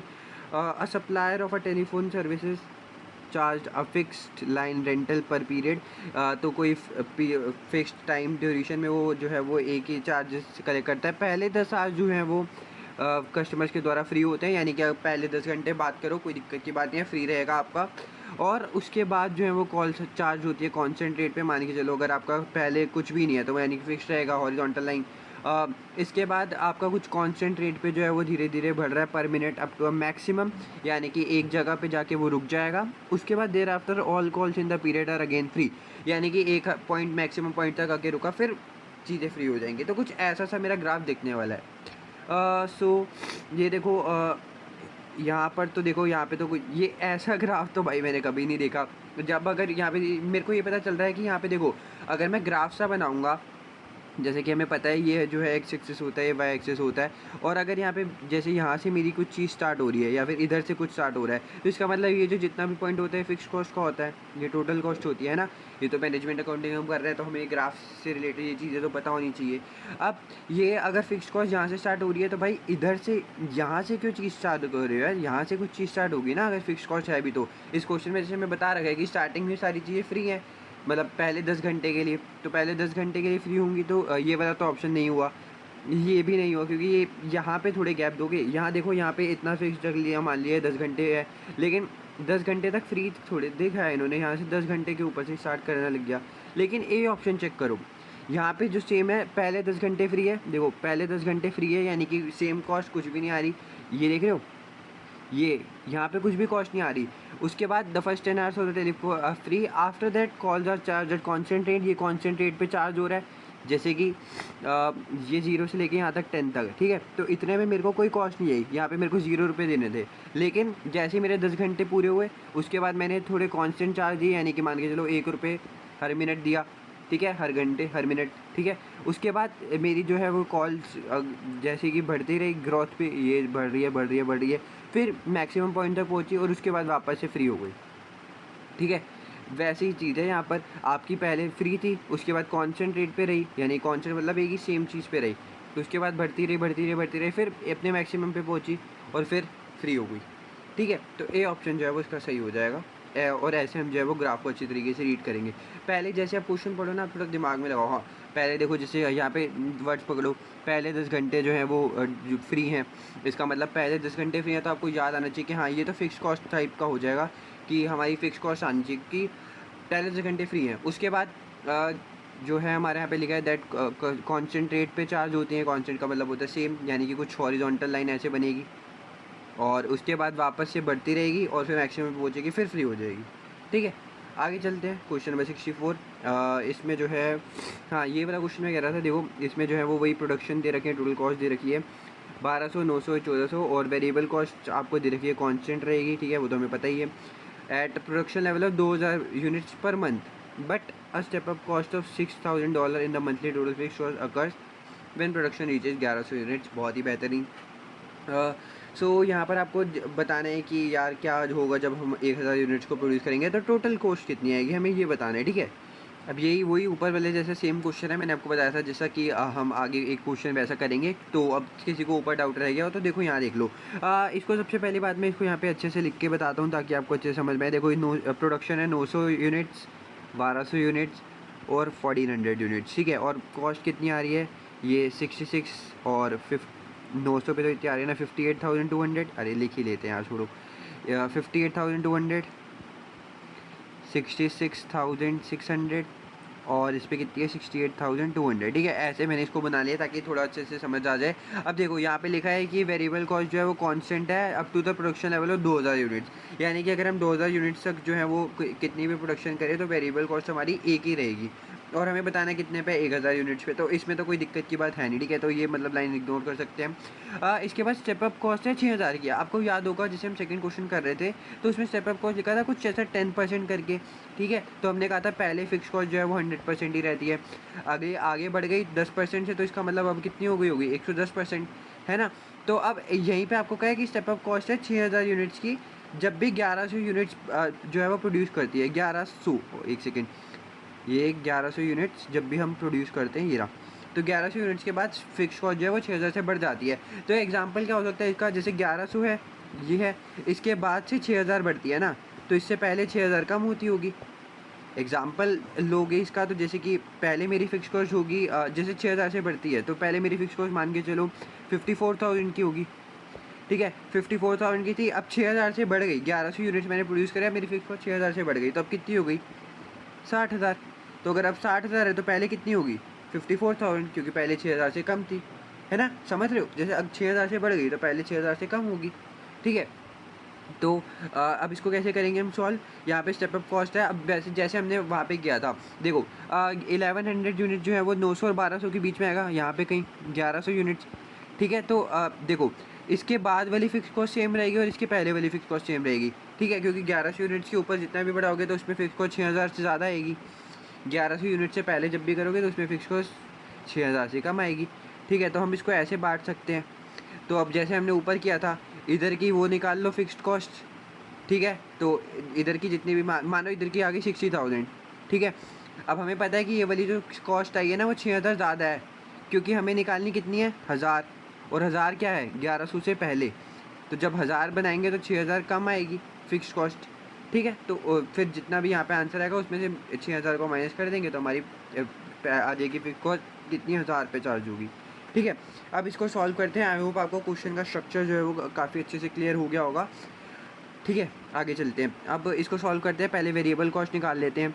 वेरिएबल कॉस्ट निकालने के लिए देखो पहले मैं इस पे ही फोकस करूँगा, ये 1200 400 पे। हाईएस्ट है 68,200 माइनस 66,600 अपॉन में 1400 माइनस 1200, ठीक है।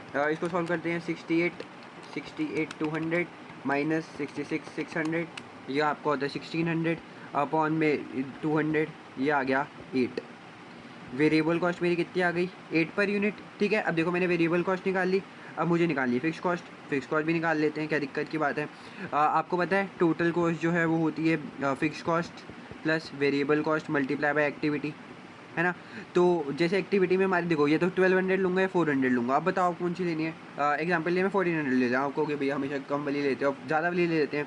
तो 1400 पे टोटल कॉस्ट कितनी आ रही है 68,200।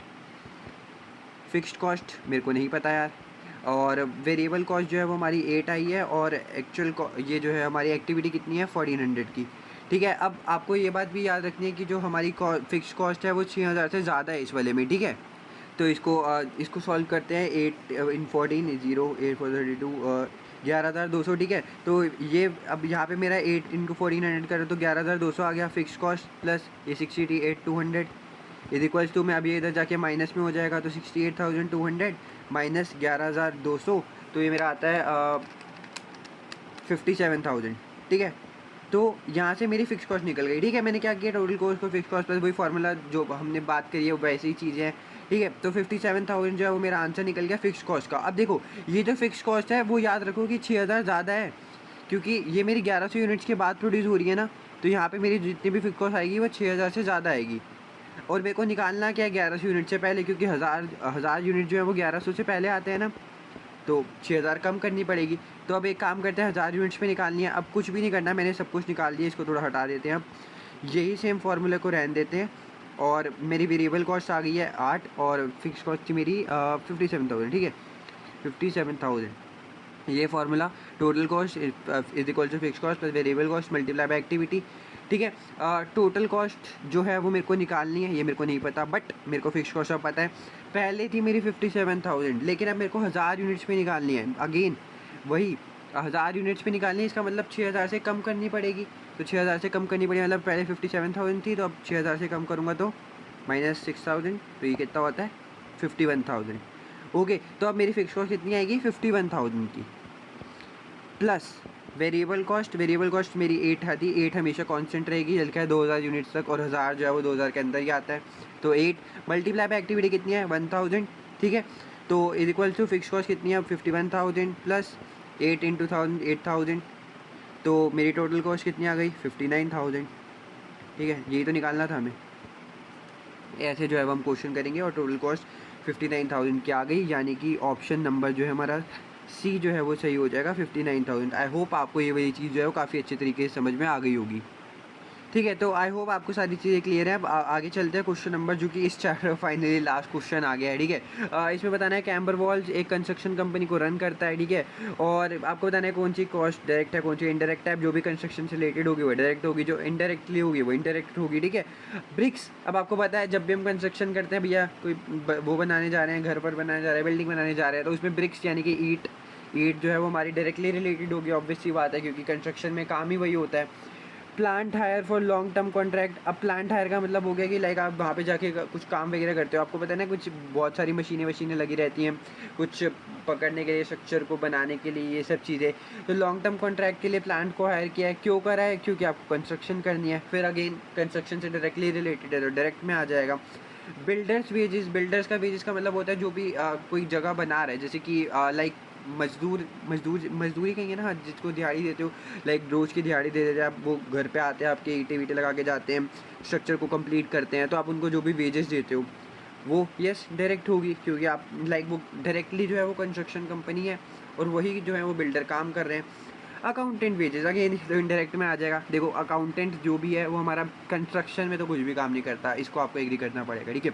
अकाउंटेंट क्या है, बस वो मैनेज करेगा यार कि लाइक कहाँ से पैसा आ रहा है जा रहा है, उसको रिकॉर्ड कर देगा कि हाँ कितना पैसा लग रहा है, ये सब चीज़ें, लेकिन उसका कुछ कंस्ट्रक्शन से रिलेट तो नहीं करता, तो इसलिए वो इनडायरेक्ट कॉस्ट में आ जाएगा, उसको जो भी वेजेस दोगे, ठीक है। और इसी के साथ फाइनली हमारा ये वाला चैप्टर और ये वाला सिलेबस एरिया जो हमारा ए था वो भी ख़त्म होता है। काफ़ी ज़्यादा बड़ा चैप्टर था, बट आई होप आपको चीज़ें क्लियर होंगी बहुत अच्छे से। मैंने ट्राई किया कि लाइक आपको सारी चीज़ें कॉन्सेप्चुअली अच्छे से समझ में आ जाए, इसलिए थोड़ी सी वीडियो बड़ी हुई है। बट इस वीडियो के बाद मेरे को नहीं लगता कि यार आपको इसको कॉस्ट क्लासिफिकेशन वाले चैप्टर में कोई डाउट होगा, ठीक है। तो इस वीडियो में इतना ही, बाकी वीडियो अच्छी लगी तो यार लाइक कर देना, चैनल पर नए सब्सक्राइब कर देना। मिलते हैं नेक्स्ट वीडियो में, बाय बाय।